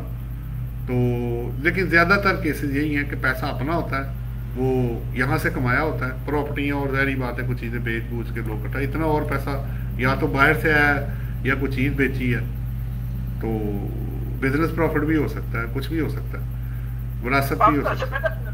ये जो 21-22% का प्रॉफिट है ना सर, वो एक नॉर्मल बिजनेस में भी नहीं हो रहा, तो लोगों में ये बड़ा ट्रेंड आ गया सर कि वैसे वो बैंक में पैसे रख के तो प्रॉफिट कमा ले रहे हैं। भाई जारी बात है ना, अगर देखें कारोबार भी चलता हो तो फिर अल्लाह बरकत डाल ही देता है, उसके अंदर भी मिल ही जाता है इंसान को कुछ ना कुछ। अब चलने पे डिपेंड करता है ना, अगर आप एक रेडी वाले को रेडी वाले से लेके ऊपर तक जाए आप प्रेसिडेंटशिप तक, तो जितने भी लोग हैं कुछ ना कुछ जब करते हैं तो रोजी रोटी कुछ ना कुछ उसको मिल ही जाता है। लेकिन ठीक है, आपकी बात भी सही है, जो फिर लोग क्या करते हैं कि रिटर्न एक अच्छा मिल रहा है, अब रेट थोड़ा कम होना शुरू हो गए हैं आहिस्ता आहिस्ता, लेकिन अभी तक 20 आपने जो कहा 20 प्लस 18 भी है, 20 भी है, 21 भी है, ये परसेंटेज जो है वो डिपॉजिट्स के ऊपर मिल रही है। ये बिल्कुल बात आपकी बात ठीक है। और वो प्रॉफिट ऑब्वियसली जब 50 लाख से ज़्यादा जाएगा, अगर फिक्स रेट या अदरवाइज रिड्यूस रेट या एग्जेम्प्ट ना हुआ तो फिर उसको फिर 15% में या ओवर एंड अबव जाएगा जब, तो वो स्लैब रेट जो है वो उसको टैक्स देना पड़ेगा। काफ़ी लोग इसके जिच में आए हुए हैं। सर ये जो 50 वाली है ये एक्यूमुलेटेड है या पर बैंक है?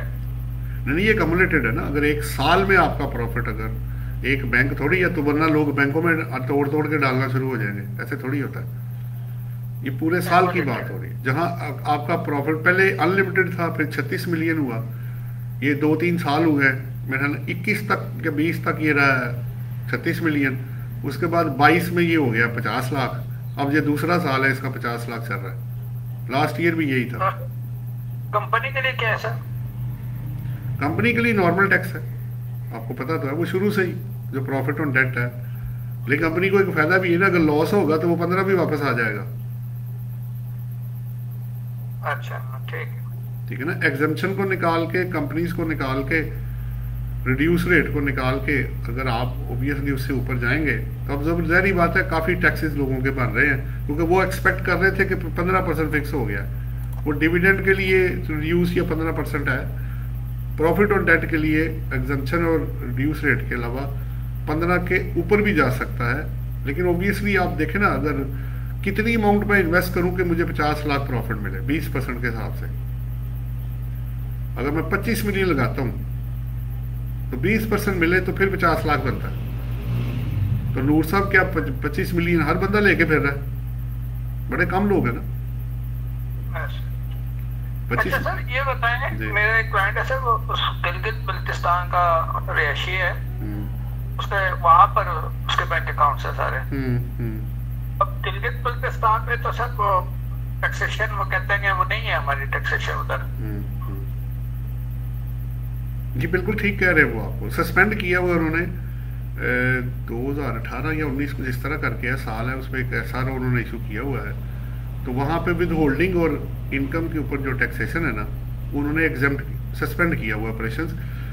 Adopted income tax law Pakistan का ही है, लेकिन उसके जो उनको जो प्रॉफिट मिल रहा है वो क्या करें, वो एग्जम्पशन में क्लेम करें फिर? ज़ाहिर बात है, क्योंकि अगर वो वहाँ का है और वो प्रूफ कर देता है और वो उस इनकम टैक्स की ऑपरेशन सस्पेंडेड है तो वो एग्जेम्प्ट हो जाएगा ना। वो लगना ही नहीं है ना, विद होल्डिंग होनी है ना इनकम पे टैक्स लगना है। लेकिन वो चेक कर लीजिएगा, वो सारे का सारे ही मेरे ख्याल में उन्होंने उसका लॉ का एप्लीकेशन ही सस्पेंड की हुई है, विद होल्डिंग प्लस जो रेसिपिएंट है दोनों के लिए। जब लॉ की एप्लीकेशन सस्पेंड हो जाती है तो फिर आपको पता है ना टैक्स कहाँ से आएगा। ठीक है, लेकिन वो अगर उनका अकाउंट तो है अगर मसाद में उन्होंने अकाउंट यहाँ खुलवाया है तो फिर तो सस्पेंड नहीं होगा ना? नहीं, फिर तो पाकिस्तान आपकी वो उसकी पाकिस्तान सोर्स इनकम आ जाएगी ना। गिलगित बल्तिस्तान जो है, ठीक है, एक उसको आज़ाद, आपको पता है उनका गवर्नर मेरा ख्याल है उनका अलग है, ऐसे ही है, ऐसे ही उनके अलग अपने उन्होंने लो अडॉप्टेड पाकिस्तान का ही है, आज़ाद कश्मीर, और प्लस जीबी ने वही लॉ अडॉप्ट किया हुआ है जो पाकिस्तान का इनकम टैक्स का है। लेकिन जीबी के अंदर उन्होंने एक स्पेशल, इस पे ना जजमेंट्स भी हैं, काफ़ी चीज़ें आई हुई हैं, उन्होंने उसको उसके ऑपरेशंस को सस्पेंड किया हुआ है। लेकिन मेरी इंफॉर्मेशन के मुताबिक कि सेल टैक्स का लॉ शायद उस पर एप्लीकेबल है, ठीक है, वो अपनी जगह पे है। अब गुड्स वाला या सर्विसेज वाला जो भी है, लेकिन जो इनकम टैक्स की हद तक बात है वो उसको उन्होंने सस्पेंड किया हुआ है। कल को वो उसको इफेक्टिव कर दे, क्योंकि वो कहते हैं जी हमें बेनिफिट्स इतने नहीं है, हम टैक्सेस दे के क्या करें, हमारे पास ना आबादी इतनी है, ना बेनिफिट्स हैं, ना उस तरह की सहूलतें हैं जिस तरह पाकिस्तान में लोग अवेल कर रहे हैं। जितना भी है कम या ज़्यादा, मैं उस बहस में नहीं जा रहा, तो वो उसको डिनाइल कर देते हैं। वो खड़े होके उसको बड़ा अच्छा उनका एक, वो कहते हैं बड़ी एक डेमोन्स्ट्रेशन उन्होंने दी थी, जलसे वगैरह, जुलूस और वो रैलियाँ निकाली थी, जिस वजह से फिर उन्होंने इसको सस्पेंड कर दिया वहाँ पे। अच्छा सर, मैं अगर किसी से वहाँ से लोन ले लेता हूँ जीपी से, मतलब मेरा दोस्त है गिलगित में रहता है, मैं ऐसे कहते हैं यार मुझे पैसे चाहिए, मैं ऐसे 5 करोड़ का लोन ले लेता हूँ, तो वो लोन जो है वो अपने जो है अपने थ्रू अपने बैंक से मुझे भेज देता है। ठीक है। तो अब वो जो है 39 में कि जी वो NTN होल्डर होना चाहिए, वो उस पर लागू होगा ये बात? देखिए बात यह, जब आपने खुद ही का क्रॉस चेक है तो वह NTN होल्डर तब होगा जब other than through cross cheque होगा। उसको पढ़े जरा गौर से, 39(3) या 4 जो भी है, कि थ्रू क्रॉस चेक है और है, एंड नहीं है, और फ्रॉम NTN होल्डर है, ठीक है। अगर क्रॉस चेक आप तो लग रहा है कि कैश देगा तो NTN होल्डर होना चाहिए। जो क्रॉस चेक है उसमें NTN होल्डर होना जरूरी नहीं है, जो अदर देन क्रॉस चेक होगा उसके लिए NTN होल्डर होना जरूरी है। ये जरा देखें आप, उसके अंदर ना दो चीजें चल रही हैं, ये पहले भी बहस हो चुकी काफी लोगों से। अच्छा, मतलब आप कह रहे हैं कैश दे दे तो NTN होल्डर हो तो बस ठीक है? नहीं, कैश तो लेना ही नहीं है ना, अकाउंट से अकाउंट में ट्रांसफर आ जाएगा ना। एक ये मैंने आपको चेक दिया, आपने चेक जो है वो आपने ऑनलाइन ट्रांसफर भी आ रहे हैं ना, आपको पता तो है। ऑनलाइन ट्रांसफर, ठीक है। अदर देन क्रॉस चेक अगर होगा, बैंकिंग चैनल होगा, बैंकिंग चैनल और भी है ना, पे ऑर्डर भी बना देते हैं, बड़ा कुछ होता है ना, आपको पता तो है, उसमें बहुत सारी चीजें। लेना चाहिए बैंकिंग चैनल तो लाजमी है ना, ताकि फेक लोन जो है वो इसमें ना एंटर हो सके। बेसिकली इंटेंशन ये है पीछे। जी right sir, thank you sir. हाँ जी, कोई और सवाल तो नहीं आपका? जी नहीं सर, थैंक यू। ठीक है सर ये देखिए जी, तो डेट बढ़ने का चांस है?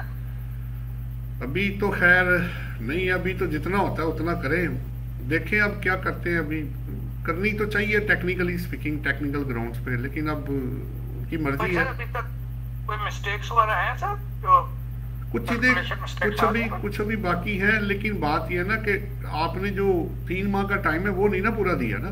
असल पॉइंट तो वो है, ये चीज तो चलो आपने दूर कर ली काफी हद तक, ठीक है, लेकिन वो जो लिजिटिमेट टाइम है वो किधर है? जिस दिन आपकी वैलिड रिटर्न अपलोड हुई है उससे आगे 90 डेज देने हैं ना आपने। तो वो मैं अगर अज्यूम कर लूं कि हाँ जी आपने, फिर वो 7E का भी रोला रहा, आपको पता है, ठीक है। तो आज के दिन में क्या स्टेटस है सर 7E का? 7E सिंध में लगा हुआ है ना जी, बाकी जगहों पे या तो टैक्स पेयर की फेवर में या इन्होंने स्टे लिए हुए लोगों ने। नहीं, अगर सर एक आदमी है उसके 4 जगह प्रॉपर्टी है, सूबे में एक प्रॉपर्टी है, तो वो सिर्फ सिंध पे देगा। अब यहाँ पे भी एक क्वेश्चन है कि ये टैक्स पेयर पे लगना है कि प्रॉपर्टी पे लगना है। अब हाँ, कुछ लोग कहते हैं जी टैक्स पेयर पे है तो उस सूरत में सिंध वाला निकल जाएगा। अब कुछ लोग कहते हैं नहीं ये प्रॉपर्टी के ऊपर है, उस सूरत में वो फंस जाता है उधर। अब बात समझ रहे आप? वो टैक्स पेयर जो पंजाब की ज्यूरिडिक्शन में आ रहे हैं तो अल्ट्रावाइज कर दिया ना उन्होंने। क्या कर दिया सर? अल्ट्रावाइज कर दिया ना लाहौर हाई कोर्ट ने। अब डिपार्टमेंट ICA में गया हुआ है। नहीं सर, ये जो अल्ट्रावाइज हुआ है ये तो सिर्फ उसके लिए नहीं है जो रेट में है। नहीं, ये तो ये इन रैम हुआ है, इन परसोना नहीं हुआ ये।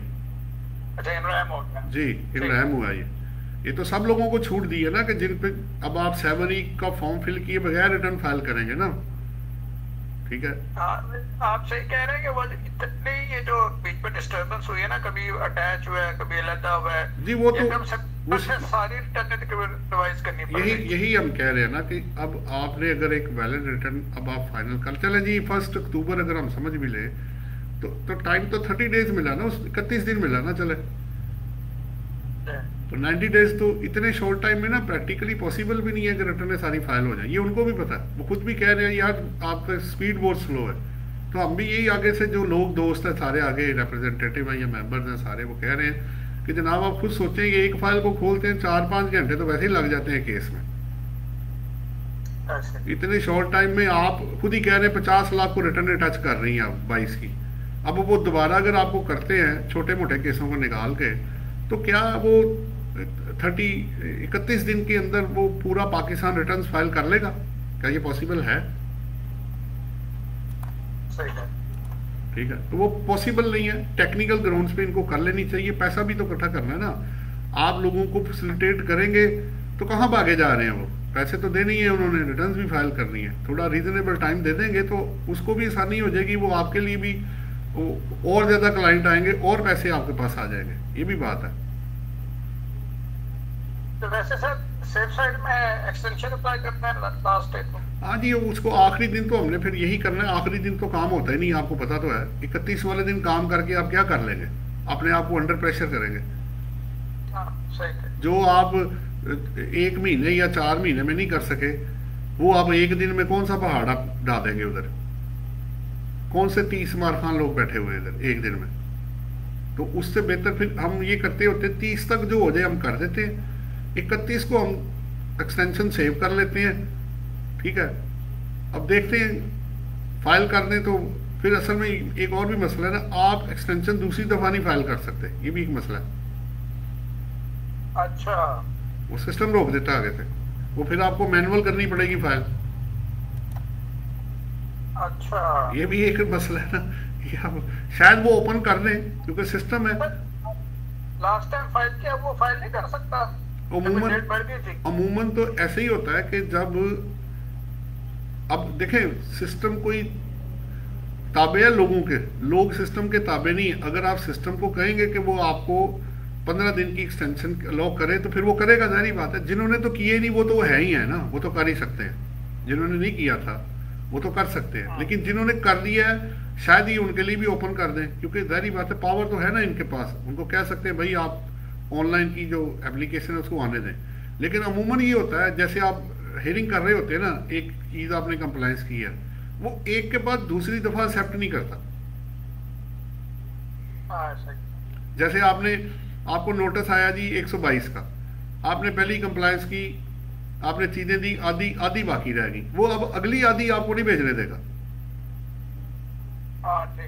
वो आपको जाके ही उधर करना पड़ेगा कि जनाब, फिर वो कहते हैं जी आपने ये मैनुअल क्यों किया। मैंने कहा भाई आपका सिस्टम अलाउ नहीं करता, एक दफा ही करता है। या तो आप ओपन कर दे कि जब जिसका जो दिल चाहे वो कर दे, तो फिर हम कर देते, हमें क्या जरूरत है इधर आके धक्के खाएं, हम उधर ही कर देते। अगर वो कर दे तो अच्छी बात है, हो सकता है वो कर दे पीछे से, क्योंकि बिल्ट इन है ना। अगर वो बाय डिफॉल्ट उसमें सेट कर देंगे कि हाँ यार ठीक है, जिसने पहले किया उसको भी अलाउ करें कि वो कर दे, तो फिर बात हो सकती है। हाँ जी, किसी और का कोई सवाल है जी? सर इसमें थोड़ा चांसेस हैं कुछ डेट एक्सटेंड होने के बाद? यार करनी तो चाहिए। अब सेफ साइड पे बेहतर ये कि आखिरी दिन जाके आप एक्सटेंशन के लिए थोड़ा सा वेट कर लें। अगर कोई अच्छी खबर होगी तो वो आपको पता है आखिरी दिन वो भी 10-11 बजे तक बैंक खुले रहते हैं, 12 बजे तक। तो वो अगर आप पहले एक्सटेंशन वो दे देंगे आपको तो फिर वो बैठेगा ही कोई नहीं। तो लास्ट एक्सटेंशन में उन्होंने 11:55 पे दी थी। हाँ जी, 12 को बज गए थे तकरीबन, वही मैंने कहा ना, वो फिर बड़ी मुश्किल से हुई है वो भी। अभी देखो अभी क्या करते हैं, अभी क्योंकि काम नहीं पूरा हो पा रहा, करनी तो चाहिए उनको। अब करते हैं कि नहीं वो एक बात की बात है, नहीं करेंगे तो फिर हम अप्लाई करेंगे और क्या करेंगे, हमें यही करना फिर। अच्छा सर एक और चीज आपसे मैं पूछनी थी, बैंक से जो प्रॉफिट परचेज जिसको ट्रांसफर हो रहा है और अंडर 5 मिलियन आ रहा है, अंडर यानी बिलो 5 मिलियन आ रहा है।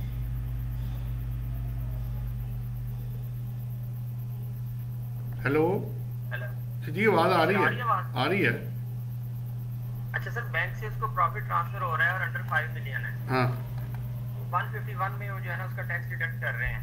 अच्छा, तो इसको 7B में जाके अंडर 5 मिलियन में जाके क्लेम करूंगा ना मैं? जी ऑब्वियसली, क्योंकि अगर उसका रिड्यूस वाला नहीं है 15% है तो 15% ही उसका फिक्स टैक्स हो जाएगा। नहीं, इसको सर मेरा सिर्फ क्वेश्चन ये है कि 7B में जाके इसको मैं कवर करूंगा ना, या 7B में जाके टैक्स? ये 7B में ही आएगा। 7B में आएगा, हाँ ठीक जी। हो गया। ठीक। और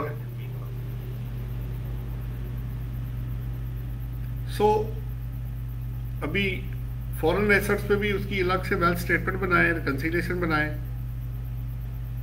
कैश फ्लो बनाए। अगर फॉरेन एसेट्स है 2 कॉलम बना ले, एक लोकल का और एक फॉरेन का, तो तभी आप आगे जा सकते हैं। जी जनाब, कोई और सवाल है तो कर ले, वरना फिर मैं इसको, क्योंकि आज मेरी कोशिश यही है कि रिटर्न के ऊपर ही ज़्यादा बात की जाए, यही चल रहा है आजकल, हॉट टॉपिक यही है। कोई ना कोई चीज़ कहीं ना कहीं से निकल आती है। सर अगर एक्सटेंशन हो जाती है 30 दिन की, बोर्ड दे देता है और मैं खुद से फाइल कर देता हूँ 119 में 15 दिन की। नहीं वो नहीं, आपकी कंसिडर नहीं ना होगी, फिर उनकी होगी ना, क्योंकि आपने जब बोर्ड ने खुद ही कर दिया तो आपकी वो फिर वो पीछे चली जाएगी ना।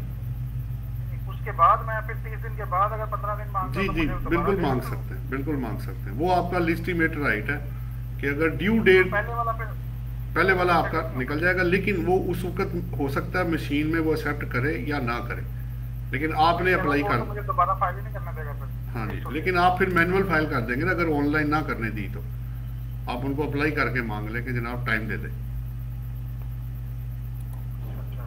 तो हो जाएगी, लेकिन होगा थोड़ा कॉम्प्लिकेटेड। हाँ वो जाना पड़ेगा ना, फिर अप्लाई करना पड़ेगा, अप्लाई करके रिसीविंग लेनी पड़ेगी। मैनुअल देगा वो कंसीडर होगी, क्योंकि वो मशीन में होगी। तो मशीन ने अगर बंद कर दिया तो अब वो मेरा कसूर तो नहीं है ना, मैंने तो उस वक्त अप्लाई किया था जब आपने डेट एक्सटेंड नहीं की थी। अब डेट खुद ही आपने एक्सटेंड की है तो मुझे तो वो जाने नहीं दे रहा अंदर। वो लिख देंगे ना अंदर कि हमने जो पहली अप्लाई की थी आपकी एक्सटेंशन से पहले की थी, तो हमने तो अभी 15 दिन अवेल ही नहीं ना किए, तो मेरा लिस्टिमेट 119 में मेरा राइट है कि मैं आपसे 15 दिन का टाइम ले सकता हूँ। वो बेहतर है कि अटैच कर दे बंदा, वो जो मैनुअल एक्सटेंशन ली थी रिटर्न के साथ ही अटैचमेंट में। हाँ कोई मसला नहीं है, वो तो फिर जाहिर बात है जब आपके पास प्रूफ आ गया कि आपने किया है, ठीक है। तो इस पे भी एक कोई जजमेंट आ गई थी कि जी अगर वो नहीं जवाब देते तो इसका मतलब ना समझे। मैं कहा जी ये तो गलत बात है, ये तो एक बंदे ने ना नहीं की तो उसका मतलब हाँ समझाना चाहिए ना, ना तो नेगेटिव चीज हमेशा लिखी जाती है। हाँ जी, इसको वो कहते हैं कि no reply is also reply. ना किया तो ये भी तो जवाब ही है। नहीं बात ये है ना कि अगर एक बंदे ने आपको डिनाइल नहीं किया तो इसका मतलब ये है या तो उसने इग्नोर कर दिया या उसको कोई इतराज नहीं है। बहरहाल वो फिर वही बात आ गई केस टू केस बेसिस पे। एक बात के अब दो मतलब निकलते हैं, कौन 3 भी निकल जाते हैं, 4 भी लोग निकाल लेते हैं। हर बंदा अपने हिसाब से चीजें एडजस्ट कर रहा होता है, अपने मतलब का मतलब निकालता है। जी ऐसे ही है, अपने मतलब की चीज निकाल लेता है वो। तो आप बेहतर यही है कि सेफ साइड पे चले बजाय ये कि एक दूसरे से बहस करते रहे। हाँ जी, और कोई क्वेश्चन हो इससे पहले कि मैं क्लोज करूं? अभी आज का मकसद ये सर वो रेंट वाला मैं हाँ जी वो कर ले जी।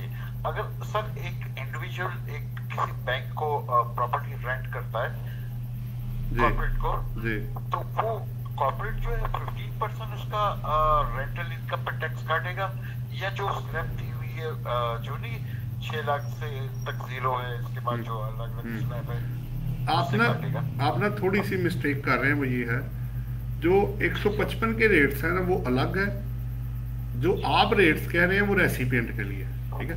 फर्ज करें आपको मिला 50 लाख रुपए, अज्यूम कर लेते हैं।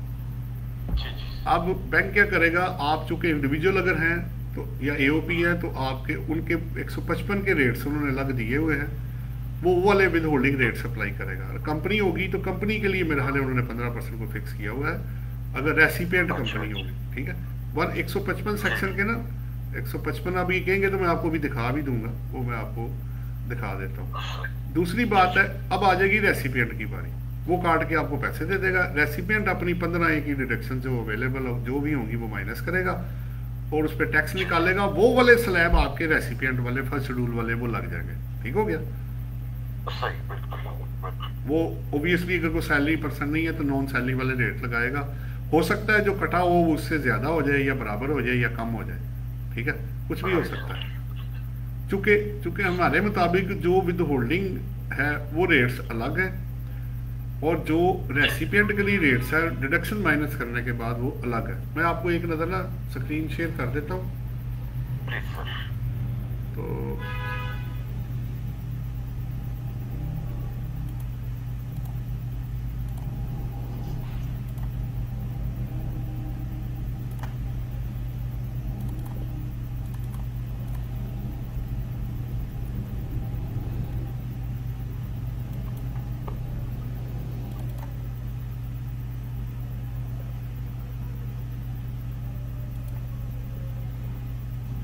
अभी मैं वही फाइल खोल रहा हूं, आपका ऑर्डिनेंस उसमें आपको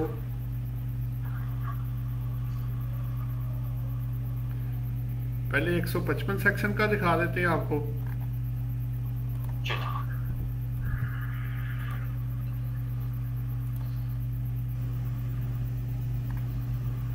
ये देखें, ये उसने लिखा हुआ that rate of tax to be deducted under section 155 in case of individual NEOP shall be. ये देखें रेट्स हैं, 3 लाख रुपए तक 0% है, ठीक है। 20 लाख से ऊपर 1.55 और प्लस 25%, ठीक है। और ये नीचे दूसरा भी है, अगर कंपनी रिसीव करेगी तो वो 15% टैक्स काटेंगे। जो पेयर होगा, अगर वो विद होल्डिंग एजेंट होगा 155 सेक्शन में, तो वो इंडिविजुअल एनईओपी के ये स्लैब रेट्स हैं जो कि मुख्तलिफ हैं दूसरे से, जो कि रेसिपिएंट के लिए, ठीक है। अब आ जाते हैं रेसिपिएंट के लिए, वो आपको पहले ही पता है, वो जो अभी आप कह रहे थे आप, ठीक है। सैलरी और ये नॉन सैलरी वाला, अगर वो नॉन सैलरी हुआ तो ये रेट्स आपके 40 लाख से ऊपर, ये 2024 की बात हो रही है, 23 में थोड़ा रेट कम था। ये देखिएगा, ये 60 लाख से ऊपर 30% था, वो ये वाले हैं, ठीक है। तो आप उस हिसाब से जरा रेसिपिएंट के लिए अलग होगा और पेयर के लिए अलग होगा। Thank you sir, thank you. हाँ जी, कोई और आपका सवाल हो? नहीं सर, पहला तो चले, अब इससे पहले कि मैं क्लोज करूं, कोई आप फर्दर सवाल करना चाह रहे हैं तो कर लें। समीउल, तुम्हारा कोई सवाल हो? नहीं sir, thank you so much. फिर इधर स्टॉप करें जी इसको। हाँ जी सर।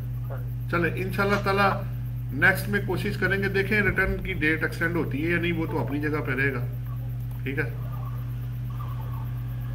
अभी हम इसको फिर इधर ही क्लोज कर देते हैं, ठीक है। चले, अल्लाह हाफिज।